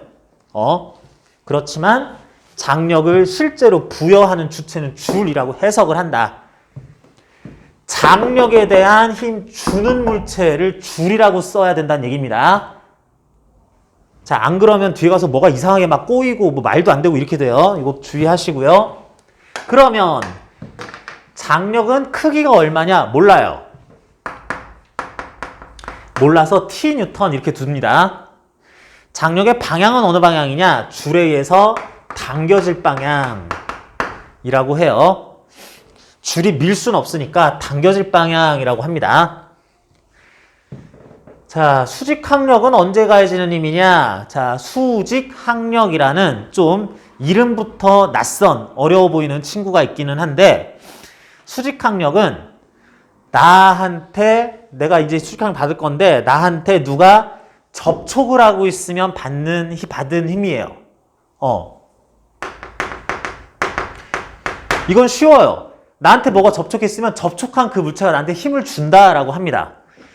자, 접촉한 물체가 책상이면 책상이 나한테 여기 떨어졌네. 그러면 이제 수직항력 안 주고, 칠판이 접촉해 있으면 칠판이 나한테 떨어지면 됐고, 나한테 교탁에 면이 부착돼 있으면 이 면에서 나한테 가하는 힘들이 다 수직항력이에요. 그냥.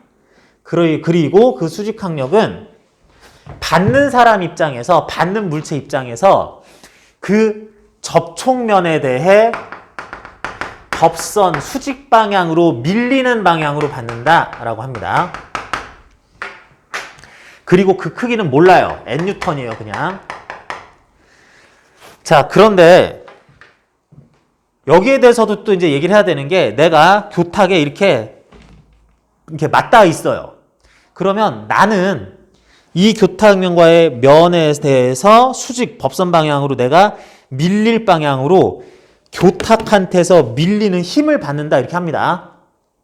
그런데 얘 입장에서 생각을 하면은, 얘는 잘 있는데 누가 와서 이렇게 붙은 거잖아. 그러면은 얘 입장에서는 얘한테 외부에서 접촉한 내가 얘를 접촉면에서 수직항력으로 민다, 이런 식으로 얘기를 해버릴 수도 있는 거예요.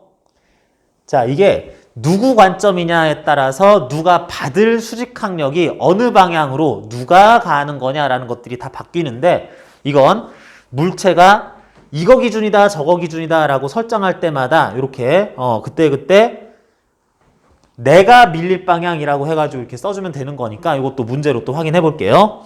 자, 일단은 세 가지 힘에 대해서 빠르게 이렇게 정리를 좀 해봤고요. 그 힘들을 어떤 식으로 받는지에 대해서 예제 한번 풀어볼게요. 32쪽에 예제 1번 나오는데, 예제 1번은 빨리 읽을게요.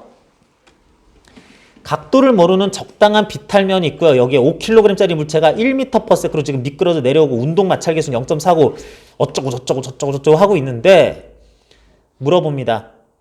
얘가 받는 중력은 어느 방향으로 몇 뉴턴? 그러면 아래로 50뉴턴. 그럼 되겠다. 빗면 각도 상관없이 그냥 빗면 말고 지구 전체 중심을 향할 방향으로 50뉴턴, 5kg짜리니까 받고 있다라고 하면 돼요. 선생님, 얘 빗면에 있고 움직이고 마찰 계수도 있고 막 운동 마찰력도 받을 거, 됐고, 중력은 그냥 계산 끝 해서 대답하자. 자, 이거는 그냥 문제 같지도 않은 문제였었고요. 예제 2번 봅니다. 자, 예제 2번으로 대표되는 이제 요런 물체들의 위치관계, 접촉관계, 이런 것에 의해서 각각의 물체가 받을 힘을 내가 이런 식으로 표시해서 구해 나갈 거다라고 하는 이 방식을 여러분들이 따라와 줘야 됩니다. 자, 여기 물체가 두 개 있어요. 5kg짜리, 밑에 10kg짜리 두 물체가 있는데, 두 물체 합쳐서 15kg 이런 말 하지 마세요. 나중에 하세요. 그런 말은. 우리는 물체 질량 각각 가르쳐주고 두 개 보여줬으면 두 물체다 해서 시작해야 되는 거지, 함부로 전체를 한 물체로 보고 이런 판단 하지 마세요. 일단은 하지 마세요. 그렇게 시작하면 물리 왕창 망해요. 뒤에 가가지고 어려워질 때 뭐 허겁지겁 뭐 이상하게 하고 뭐 이게 이상한 계산만 하다가 뭐 다 틀려놓고 뭐 요령만 부리게 되는데, 그러지 마시고요. 자, 이렇게 갑니다. A, B 있으면은 A가 받을 힘은 뭔가 찾아야 되고요. B가 받을 힘은 또 뭔가라는 걸 찾아야 됩니다. 물체가 두 번 있으면 입장을 두 번 생각해 봐야 돼요. A가 받을 힘, B의 입장에서 B가 받을 힘 해야 되겠어요. 자, 갑니다. A가 받을 만한 힘들을 다 찾아요. A는 질량 있네요. 그러면은 지구 전체가 A를 아래로 중력으로 당길 거예요. A가 받을 힘. A는 5kg이니까 50N의 힘으로 당길 거다. 여러분, 여기 나와 있는 것대로 시키는 대로만 하면 됩니다. 다음, A라는 것 자체가 장력을 받을 상황이냐 그랬더니 A에는 줄이 달려있지 않아요. 그러니까 어떻게? 장력은 안 받는다. 그럼 넘어가면 돼요.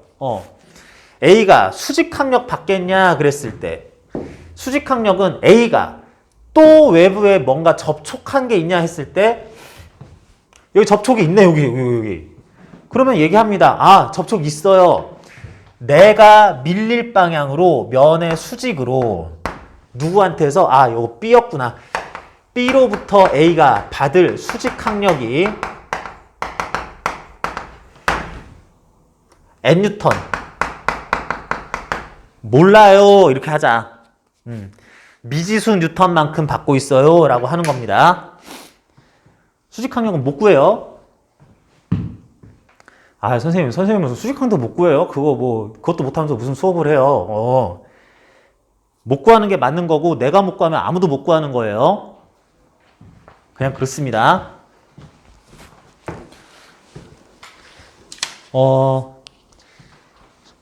미리 얘기하자면, 수직항력은 mg다, mg 코사인 세타다라는 식으로 공식처럼 외우는 사람들이 있는데, 그런 물리는 이 우주에 존재하지 않습니다.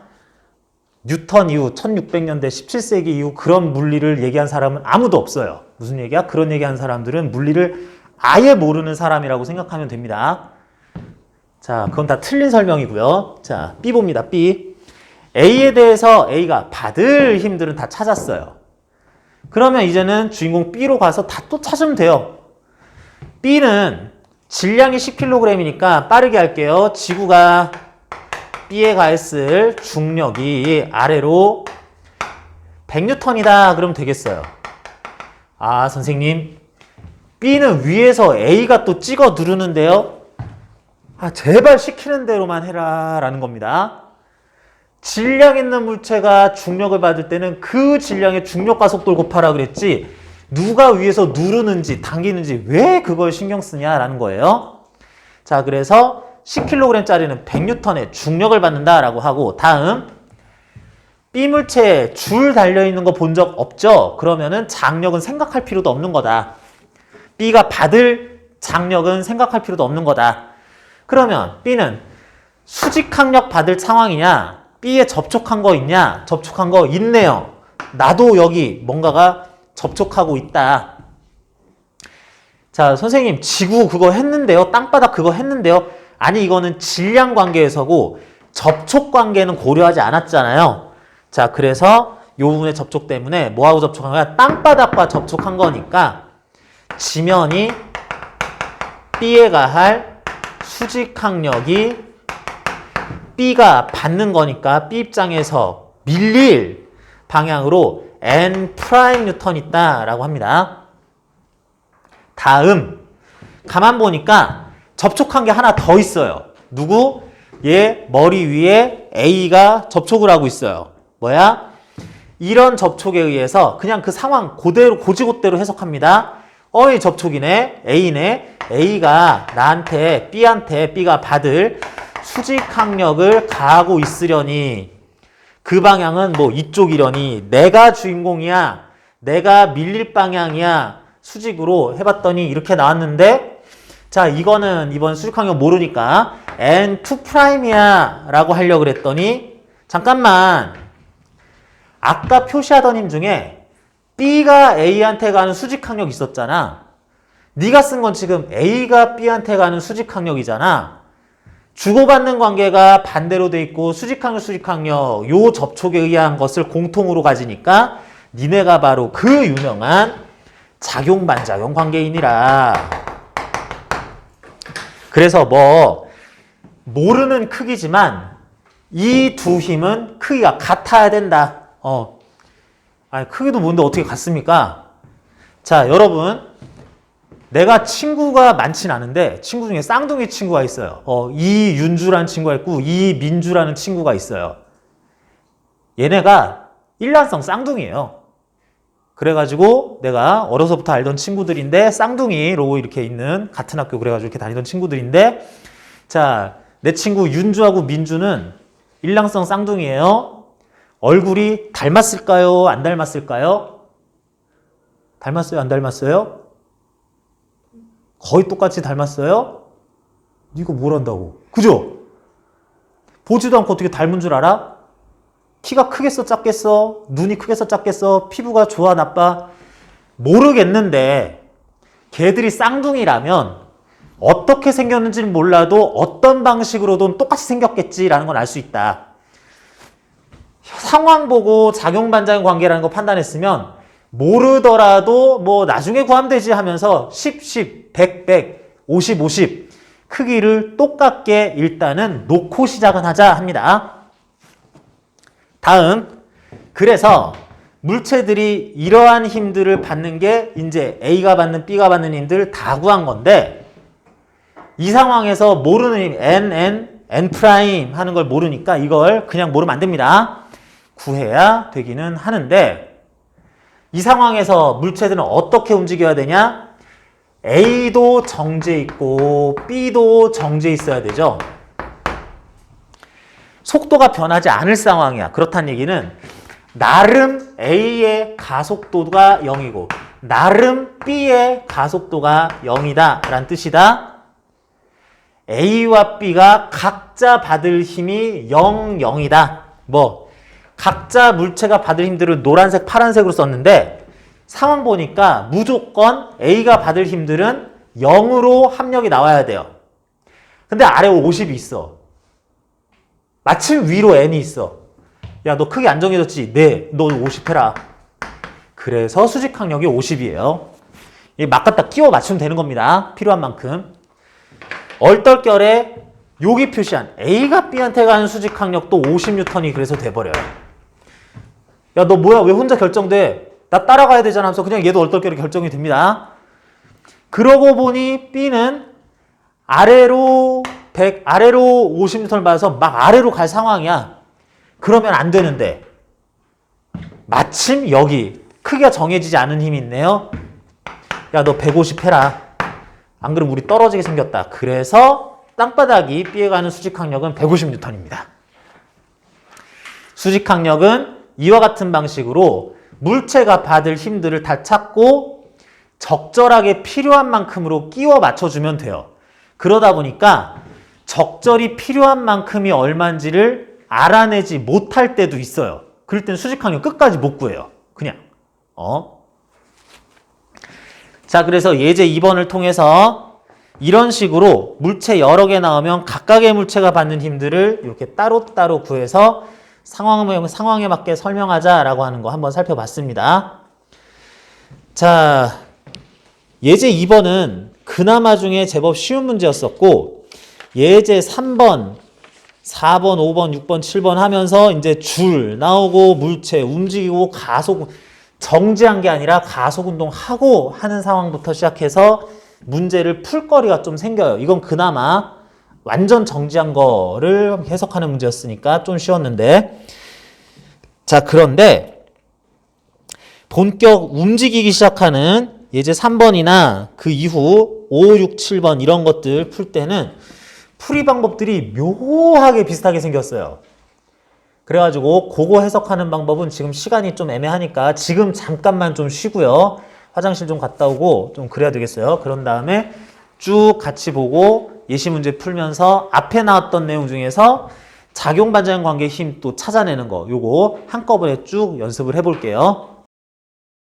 여기 지금 지워놨는데 30쪽에 나왔었던 그 표, 특히 중력, 장력, 수직항력 요것들이 언제 어느 방향으로 어떤 크기로 작용한다 라고 하는 거 여러분 뭐 이건 딱히 막 외워야 될 거 정도는 아니니까 그 정도는 다 여러분들 기억을 하고 있을 거라고 생각을 합니다. 예제 3번 봅니다. 예제 3번에서는 뭐 유명한 그런 케이스죠.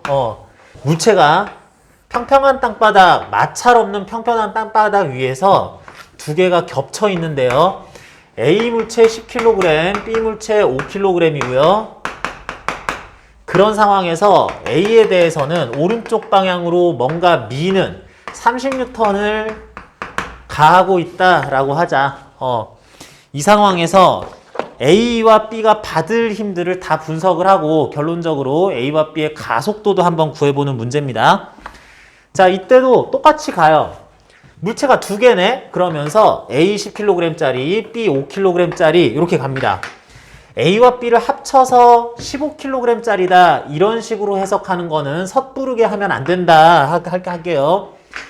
자, 그래서 A 물체가 받는 힘 다 따집니다. 앞에서 했던 요령 그대로 A 물체 지구 전체가 일단 A를 당기는 중력을 가할 것이다. A는 아래로 10kg이니까 중력과 속도 G를 10이라고 하면은 100N 받을 거고요. A 물체는 땅바닥과의 접촉이 있으니까 그런 지면으로부터 A가 받을 수직 항력이 위쪽으로 N1N 나타날 거다. 이렇게 쓰면 돼요. 그리고 A는 B라는 물체와의 접촉도 있으니까 A가 주인공입니다. A가 밀릴, 접촉에 의해서 밀릴. 실제로 왼쪽으로 밀린다라는 의미가 아니라 그렇게 될 방향으로 B에 의한 A가 받을 수직 항력이 있겠네요. 요거 N2 크기를 가진다라고 하자.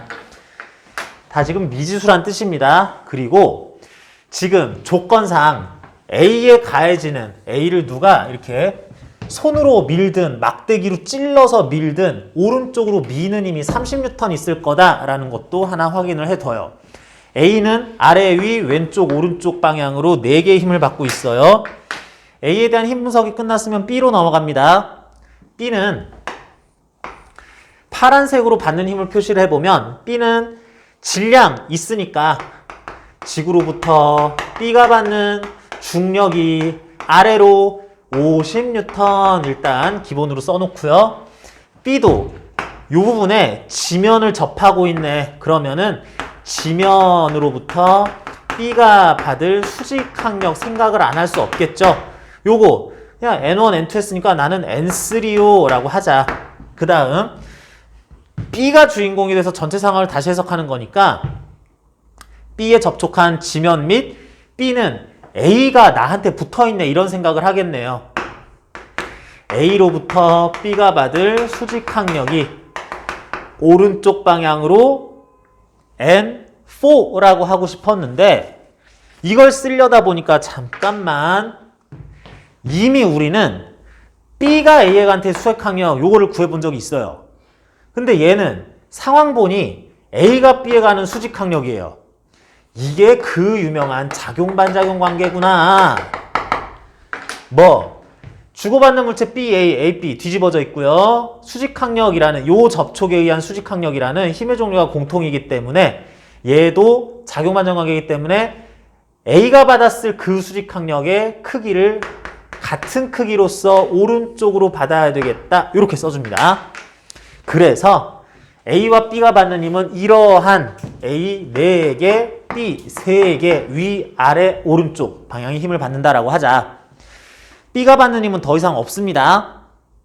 그랬을 때 여러분들 이 상황을 이제 상식적으로 해석을 하기 시작을 해요. 첫 번째, 물체들이 단단한 지면 이게 무슨 구름도 아니고 무슨 젤리도 아니고 단단한 땅바닥 위에 놓여서 여기에서 누가 A 부분을 민다면 첫 번째, 얘네들은 갑자기 땅을 뚫고 막 파고드는 내려가는 낙하 운동을 하거나 갑자기 아무 이유 없이 평 튕겨서 하늘로 날아가는 운동을 하지 않겠다.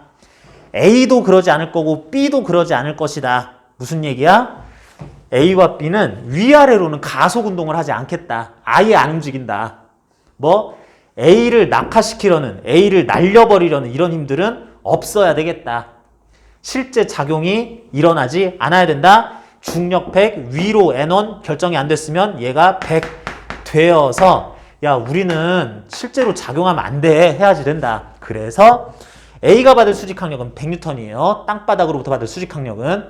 B 역시 날아가거나 낙하하면 안 된다. 나를 낙하시키려는, 나를 날려보내려는 힘이 있으면 아래로 50, 얘가 50 되면서 야 우리의 효과는 실제로 B에게 미치지는 말자. 해야지 되겠습니다. 그리고 얘네들은 낙하시키는 것까지는 아니니까 뭐 그냥 놔둬요.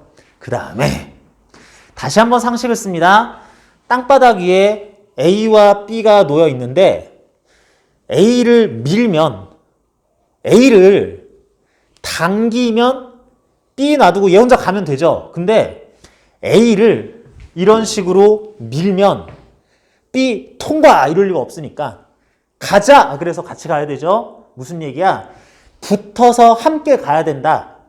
붙어서 같은 속도, 같은 가속도로 어쨌든 함께 가야 된다. 나름 A의 가속도, 오른쪽으로 가질 가속도와 나름 오른쪽으로 가질 B의 가속도가 같아야 된다. 현상적으로. 그러면 구하면 되죠. A의 오른쪽 방향 기준으로의 가속도는 A의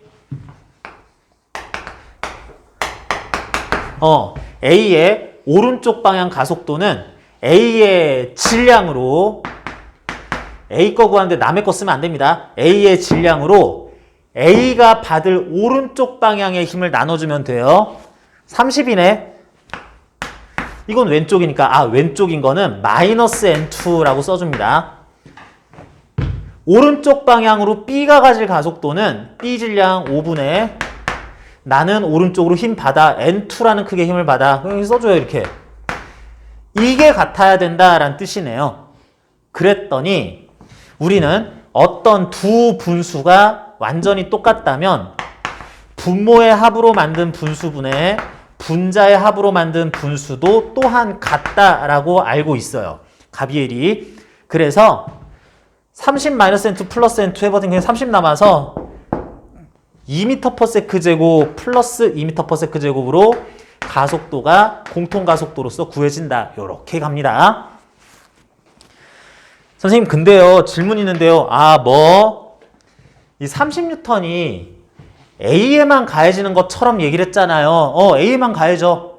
선생님 근데요 이걸로 밀어서 B도 결국 움직이잖아요. 그런가 보지.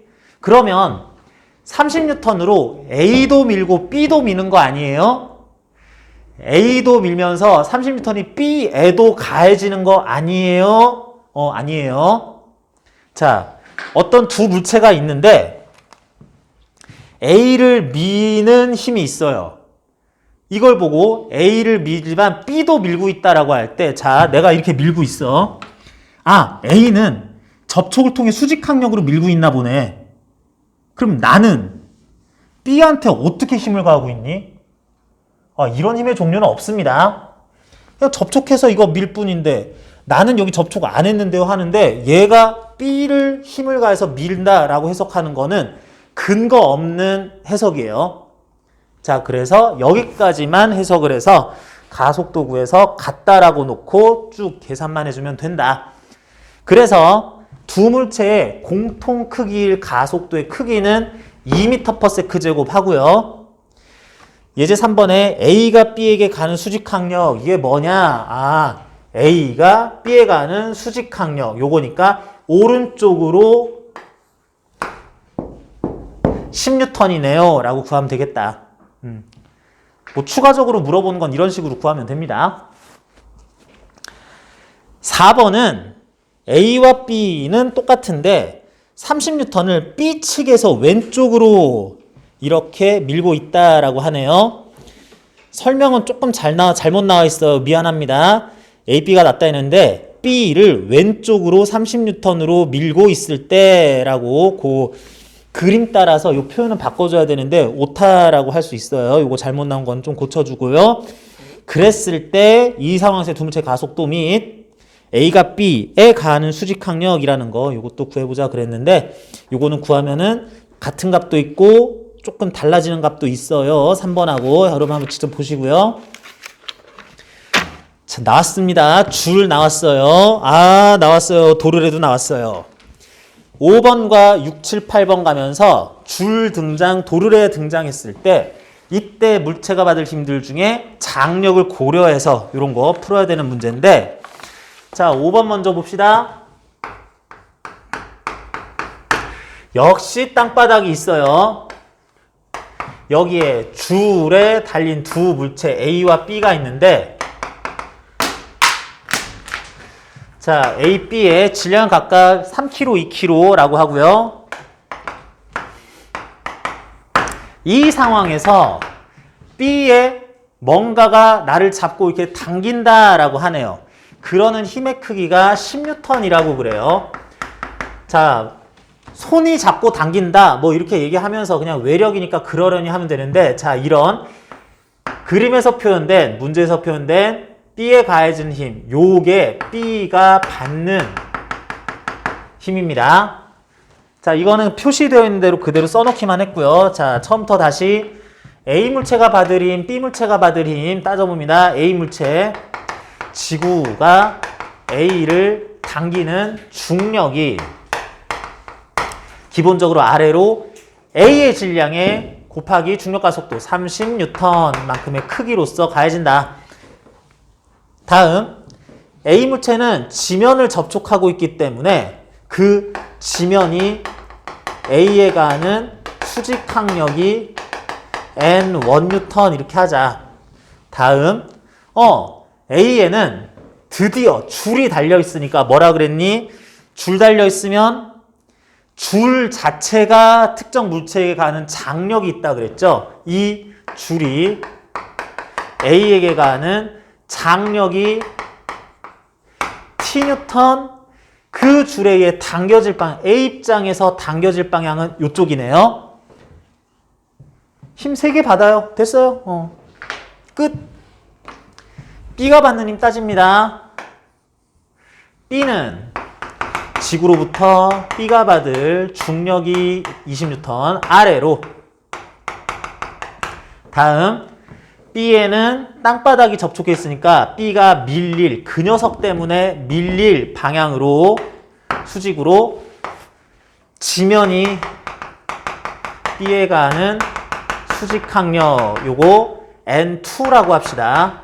크기에 N2라고 모르지만 일단 써놓긴 하고요. 다음, B에도 또 줄 달려있으니까 해당 줄이 B에 가는 장력이 그 줄에 의해서 B가 당겨질 방향 왼쪽으로 몇 뉴턴?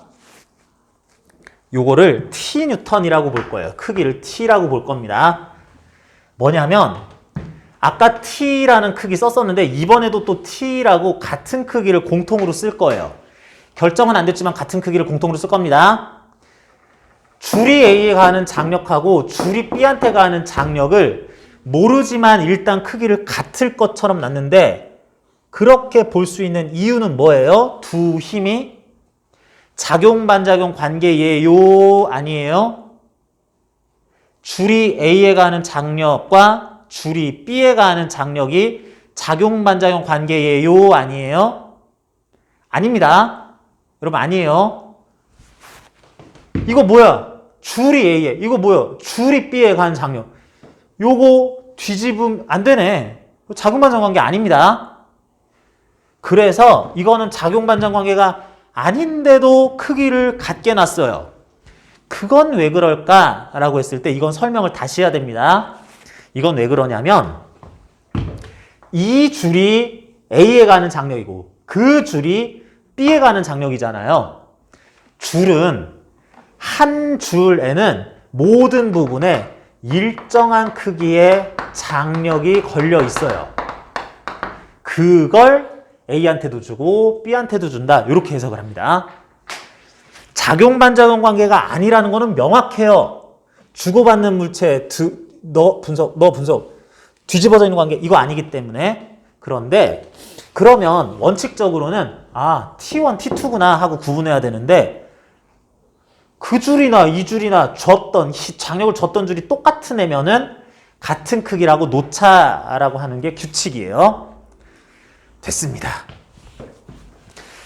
A 입장에서 받는 힘 위아래 오른쪽 N1 30T, B 입장에서 받는 힘 왼쪽 아래 위 오른쪽 T20 N2 10. 그 결과 두 물체는 어떻게 움직일지를 상식적으로 판단해 봐요. 상식적으로 얘네들 아까처럼 낙하하거나 날아가거나 하면 안 되죠. 나름 A에 가해질 날려보내는 이런 힘은 효과가 안 나타나야 돼요. 그러려면 둘이 상쇄돼야 된다. N1은 30N 크기, B 역시 상쇄되기 위한 N2는 20N으로 알아서 작용이 될 거예요. 다음, 두 물체를 줄로 묶어놨는데 이쪽 물체를 당기면 얘도 끌려오지 않겠냐? 그냥 그거예요. 당기는데 별수 있나? A가 오른쪽으로 B도 오른쪽으로 가속이 되면서 그 나름 A의 가속도의 크기와 나름 B의 가속도의 크기가 같아야 되겠다. 방향은 오른쪽 기준. A의 가속도 써봅니다. A의 가속도 A는 3km. 가속도는 질량분의 오른쪽 방향 기준으로 받는 힘. 오른쪽 T밖에 안 남았네. 플러스 T. 다음 B의 가속도. B의 가속도는 B의 질량분의 남의 질량 쓰면 안 돼요. 내 질량분의 내가 받는 힘. 오른쪽 기준으로 오른쪽으로 10. 왼쪽으로 T도 또 있으니까 10-T라고 해야 되겠습니다. 위아래로는 상쇄. 오른쪽인데 반대 방향은 나란한 방향은 연산을 해서 같이 써줘요.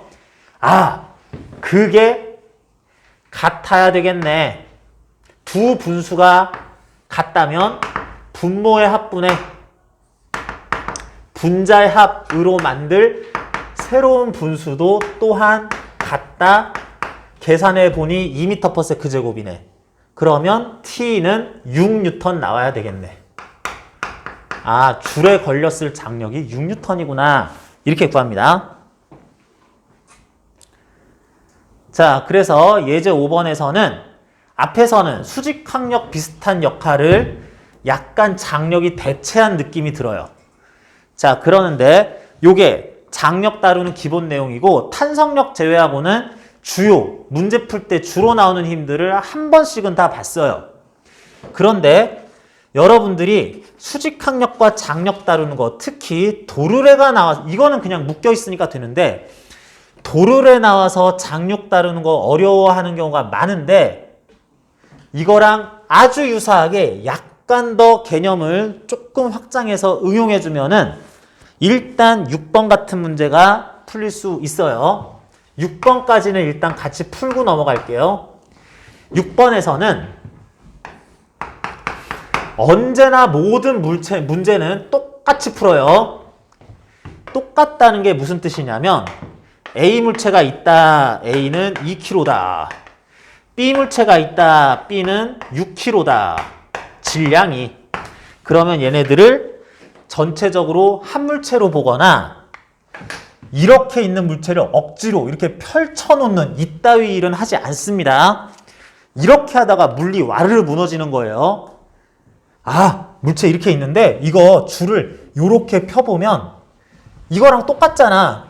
야, 이렇게 푸는 거 하다가 결국에는 일 에너지 망하고 역학적 에너지 무슨 뜻인지 이해도 안 되고 그렇게 되는 겁니다. 아니 멀쩡하게 걸려있는 걸 왜 풀어? 그냥 놔야지. 나중에 가면 계산을 빨리 하기 위해서 그렇게 생각 정도는 할 수 있어요. 근데 벌써부터 너무 요령은 부리지 맙시다. 자, 원리와 원칙대로 갑니다. A 물체 2kg짜리가 받는 힘, 일단 지구로부터 A가 받는 중력이 아래로 20N 있다라고 해야 되겠어요. 자, 다음 2kg짜리에 붙어 있는 거 없고요. 줄이 달려 있으니까 무조건 실제 가속되는 거 이런 거 생각하지 말고 위쪽으로 줄 방향으로 당겨지려니 하고 합니다. A가 받는 힘, 중력과 장력, 끝! B 물체 6kg짜리가 받을 힘, 지구 전체로부터 B가 받을 중력이 60N이라고 하자. 선생님 저쪽에 뭐 달려있는데요? 아니 중력 구하는데 누가 그렇게 하래. 제발 시키는 대로만 하자. 중력은 mg. 주변 상황 볼 필요 없음. 요것만 따라갑니다. 그런데 B는 이 힘만 받는 게 아니라 줄 달려있네. 그러면 장력 받아야죠. B가 위로 받을 장력은 몇 뉴턴? 크기가 몇 뉴턴?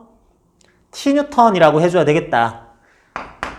선생님 T 썼는데요? 이번엔 T 프라임 해야지 되지 않아요?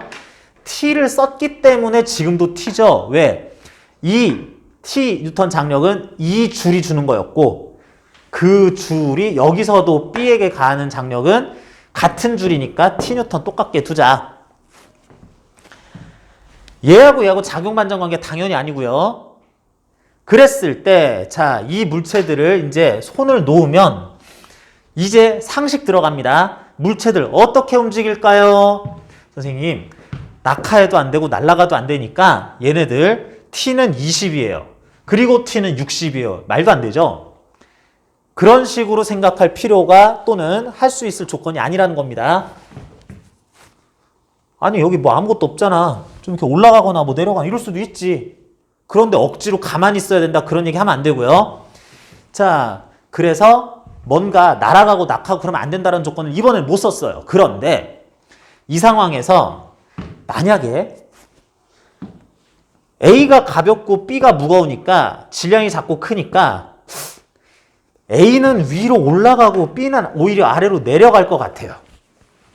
그런데 둘을 묶어놓은 이 줄이 고무줄이었다면 이렇게 손 놓으면은 띵용 뭐 이렇게 할 수도 있는데 그런 게 아니라 일반적인 길이가 일정할 줄이니까 A가 올라가는 만큼 B가 내려가겠네. 이 줄의 길이가 일정하니까 이렇게 되면 A가 빨리 가면 B도 빨리 내려가고 천천히 가면 천천히 가고 A의 위쪽 방향 기준으로의 가속도와 B의 아래쪽 방향 기준으로의 가속도가 같다라고 해야 되겠네. A는 올라갈 때 무조건 B는 내려가고 A가 만약에 내려간다면 B는 올라가야 되니까 방향이 위가 플러스야 아래는 마이너스야 오른쪽이 플러스야 이런 게 따로 이렇게 전체적으로 써야 되는 게 아니라 A가 올라갈 때를 기준으로 B는 내려갈 수밖에 없는 상황이라면 오히려 두 물체의 운동에 관해서는 A에 대한 위쪽 방향 벡터를 플러스라고 했으면 B에 대한 거 이런 거 할 때는 아래쪽 방향인 거를 플러스라고 해줘야 됩니다. 자, 그런 A의 가속도와 아래쪽 B의 가속도가 이렇게 했을 때 같다라고 하자. A의 가속도 위쪽 방향 기준으로 얼마야? A의 질량분의 A가 위로 받는 힘, T구나. 가 아니라 위로 T 뿐만 아니라 아래로 20은 마이너스 20이라고 해서 여기에 포함시켜줘야 되고요. 아랫방향 B의 가속도, B의 가속도는 B의 질량분의 아래로 60. 요건 위니까 빼야지가 아니라 위니까 마이너스 T라고 표현을 해주자. 요렇게 방향 고려를 해서 부호를 써서 둘이 가속도가 같다라는 그 상식적인 얘기까지 하면은 분모의 합분에 분자의 합은 플러스 t, 마이너스 t, 60, 마이너스 20, 40 해서 5m/s 제곱으로 둘이 같아야 된다라는 상황이 나왔습니다. 이게 5 돼야 되니까 얘네들이 5 돼야 되니까 t는 30 해야 되겠죠. 아, 이렇게 걸릴 장력 30이구나. 이거 계산했습니다. 그냥 두 물체의 가속도의 크기, 공통 가속도 5m/s 제곱, 두 물체를 연결한 줄에 걸리는 장력 30N. A는 가속도 위로 5m/s 제곱, B는 가속도 아래로 5m/s 제곱이다 라고 대답을 해야지 되는데 크기만 물어봤을 때는 1번 그냥 5m/s 제곱이라고만 해도 되겠다. 두 물체의 공통 크기이면서 가속도의 크기, 방향 물어보지 않았으니까 이런 식으로 접근하면 됩니다. 여러분들은 예제 7번 한번 바로 풀어볼래요? 이거 뭐 같이 풀어보려고 여기다 써놓기도 했는데 굳이 그럴 필요 없을 정도로 여러분들 잘 접근했네요.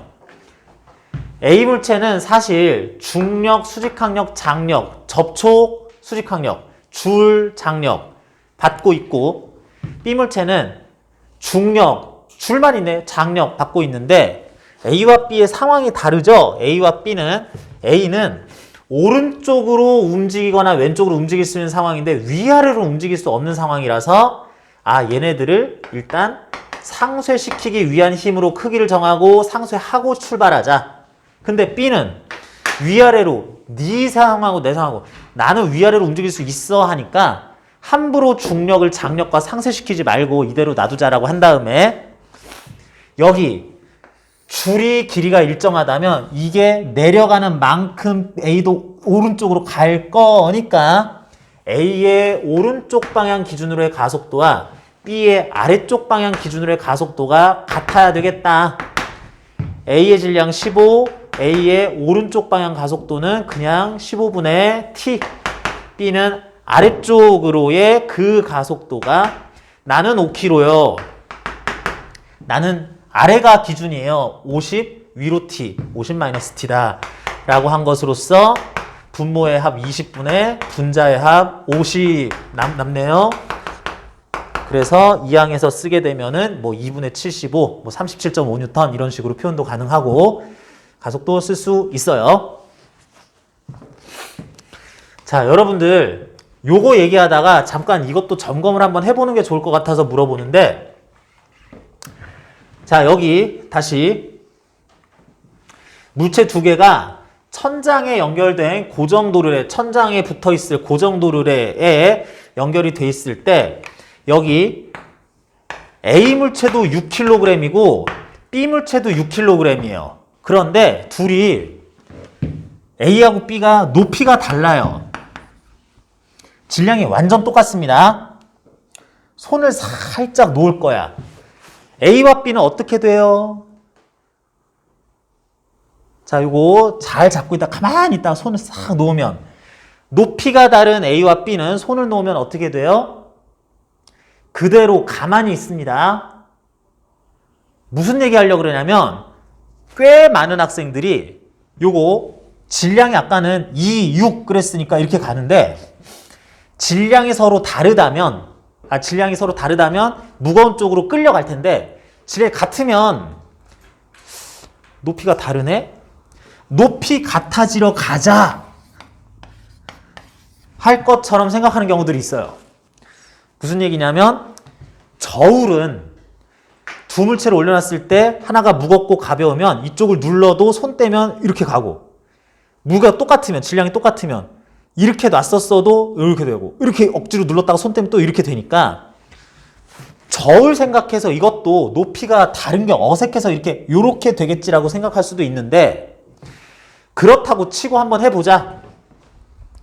A 6kg짜리가 받을 힘 중력 60N 아래로 위쪽으로 장력 T 끝. B 6kg짜리가 받을 힘 아래로 중력 60N 위쪽으로 T 장력. 그랬을 때 나는 손을 가만히 놨는데 두 물체가 높이가 같아지러 가야 될 것 같다는 얘기는 A가 일단 위로 가야 되겠고 B가 아래로 내려와야 되겠어요.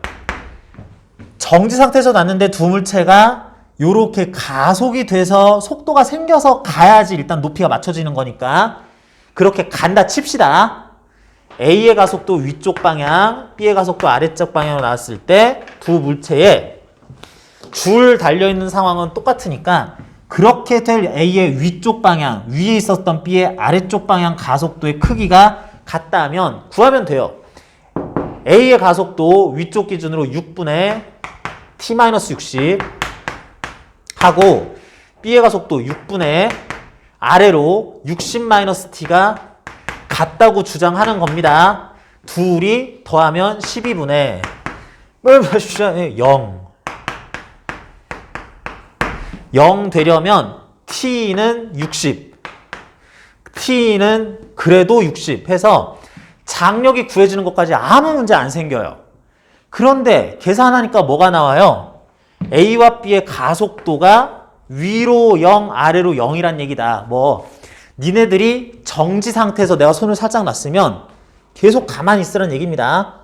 이게 고정도로에 달려있는 두 물체의 운동에 대해서 해석하는 거는 저울이랑 달라요.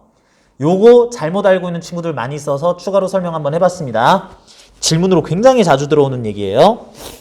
여러분들이 예제 7번 각자 풀어보라고 했는데 알아서들 잘 푸는 걸 봤기 때문에 예제 8번처럼 질량만 바뀐 상태에 대해서도 충분히 잘 풀 수 있을 거라고 생각합니다. 여러분들 원래는 7번 보여주고 8번은 한번 적용하는 거 연습해봐 하려고 그랬는데 잘해서 빠르게 일단 넘어가는데요. 자, 36쪽 보면은 드디어 탄성력 문제가 나올 우리 용수철이 등장을 하셨습니다.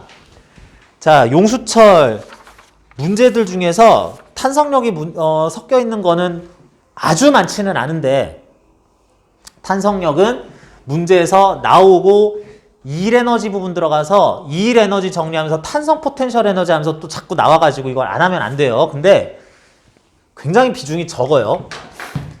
자, 탄성력이란 탄성체가 물체에 가는 힘인데, 탄성체 그냥 용수철 생각하면 됩니다. 용수철 이렇게 양쪽에 물체를 달아놓을 수 있는데, 양쪽에 달려있을 물체에게 가할 힘이 탄성력이다 라고 할 거예요. 용수철을 제작했을 때 원래 모양, 원래 굵기, 원래 길이가 있는데, 원래 길이가 이만큼이라고 하자. 그 끝에 물체를 달아놓을 건데요. 원래 길이 L0m. 근데 용수철은 모양으로서의 스스로의 성질만 있는 게 아니라 탄성계수라는, 또는 용수철 상수라고도 합니다. 라고 하는, 이 용수철이 얼마나 강력한 용수철인지에 대한 값도 내재적인 성질로 가지고 있어요. K 뉴턴 퍼 미터 만큼의 용수철 상수를 가진다라고 그럽니다. 우리 용수철도 뭐 볼펜이나 샤프에 들어가는 것처럼 이렇게 깔짝깔짝깔짝 하면 이렇게 막 변하는 애가 있고, 또 이제 공업용으로 이렇게 쓰는 것 중에서는, 또는 운동기구에 들어가는 거에는 용수철 이만한 게 있어가지고 이렇게 손 걸어가지고 막 이렇게 당겨가지고 겨우 당겨지는 애 있고, 그렇죠? 당기거나 뭐 찌부러뜨릴 때 힘이 많이 드는 애를 탄성계수 용수철 상수 K 값이 큰 녀석이다. 이렇게 뭐 쉽게 이렇게 변형된 애를 K 값이 작은 녀석이다라고 할 겁니다. 단위는 뉴턴 퍼 미터 이렇게 쓸 건데, 자, 용수철은 이 상태에서 가만히 놔두면은 달려있는 물체에 아무런 힘도 가지 않는데, 이 상태에서 용수철을 늘려놓으면, 원래 이렇던 길이가 총 이만큼 추가되면, 그러면 용수철은 당연히 원래 상태로 돌아가려고 그래요. 원래 상태로 돌아가려고 하면서 A 물체에게도 B 물체에게도 탄성력을 가합니다. 그래서 원래대로 돌아갈 때 이쪽만 압축되거나 이쪽만 압축될 필요가 없으니까, 이쪽도 원래 모양으로 돌아가려다 보니까 당길, 이쪽 부분에 있을 물체도 원래 모양으로 가려다 보니까 당길 방향으로 원래 모양에 대한 변형된 길이에 비례하는 kx 뉴턴의 힘을 여기서도 가하고 여기서도 가한다. 이렇게 얘기합니다. 예를 들면 이 용수철 상수는 원래 용수철 제작을 할 때 100뉴턴 퍼 미터짜리로 만들었어요. 용수철의 원래 길이는 50cm야. 그랬는데 용수철을 갖다가 현재 원래 50cm짜리를 75cm로 25cm 더 늘려서 75cm짜리로 만들었다라고 할 거예요. 그러면 이때 A가 받을 탄성력은 몇 뉴턴? 오른쪽으로 몇 뉴턴? 오른쪽으로 몇 뉴턴? KX 하면 되죠. 원래 길이에 대해서 현재 길이 말고 늘어난 길이를 써야 되기 때문에 25cm를 써야 됩니다. 그러면 KX를 오른쪽으로 받는다 그러면 돼요. 몇 뉴턴? 자, K가 뉴턴 퍼 미터이기 때문에 이 K값 100에다가 곱할 X값도 미터 단위로 해서 썼어야 돼요. 이거 페이크예요. 25cm니까 곱하기 0.25 해서 25N으로 오른쪽으로 당겨지겠구나. 그러면서 B에 대해서도 25N 계산 똑같아지겠죠? 으로 당기겠구나. 이렇게 하면 됩니다. 그냥 풀이 과정 뭐 특별히 복잡한 거 아니고, 마치 장력처럼 용수철이 전 부분에 kx 뉴턴의 탄성력이 걸려 있으면 그 탄성력을 이쪽에 달린 녀석에게 용수철이 A에게 25뉴턴, 용수철이 B에게 25뉴턴을 준다라는 식으로 해석을 하면 돼요. 줄어들었을 때도 마찬가지입니다. 예를 들어서 용수철이 이번에는 같은 용수철인데 용수철이 30cm로 줄어들었어요. 30cm로 줄어들었고 여기에 A, 여기에 B 물체 달려있으면 원래 길이로부터 줄어들었으면 원래 길이로 돌아가려다 보니 달려있는 물체에 자연스럽게 가할 A에는 이번에는 왼쪽이 되겠고 B에는 오른쪽이 되겠네. 바깥쪽 방향으로 각각에 대해 용수철이 50에서 30으로 20cm만큼 줄어들었을 때 현재 길이가 중요한 게 아니라 K값 100짜리에는 20cm 변화된 0.2m 변화된 만큼에 해당하는 그러니까 뭐야? 20N의 탄성력이 걸려 있어요. 그걸 어떻게 한다고? 너한테도 20N, 너한테도 20N 가한다 라는 식으로 해서 탄성력 왼쪽 20N, 탄성력 오른쪽 20N 이렇게 받는다 하면 됩니다. 장력은 줄에 걸렸을 장력으로 얘도 당기고 얘도 당길 수밖에 없었다면 탄성력은 kx 뉴턴이라고 계산될 탄성력이 용수철의 모든 부분에 걸려있긴 한데 그 힘으로 줄어들었을 때는 밀고 늘어났을 때는 당기는 힘도 가할 수 있다. 요게 장력에 당기기만 한다라는 것과의 약간의 차이이지 해석하는 방식은 매우 비슷하다라고 할 수 있어요. 자, 그래서 이 부분에서는 탄성력이 그냥 맞배기로만 나오고 이게 뒤에 일 에너지가 가지고 용수철에 저장된 탄성 포텐셜 에너지를 구하라 라는 부분에서 이제 조금 계산이 하는 뭐 그런 문제들이 나올 거긴 합니다.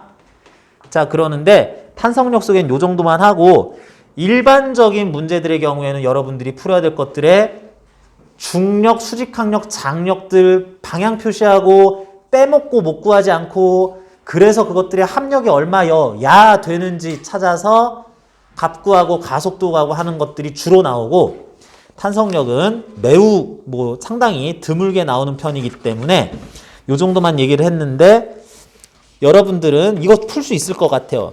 예제 9번 37쪽에 나온 거하고 38쪽에 나온 예제 10번도 풀고요.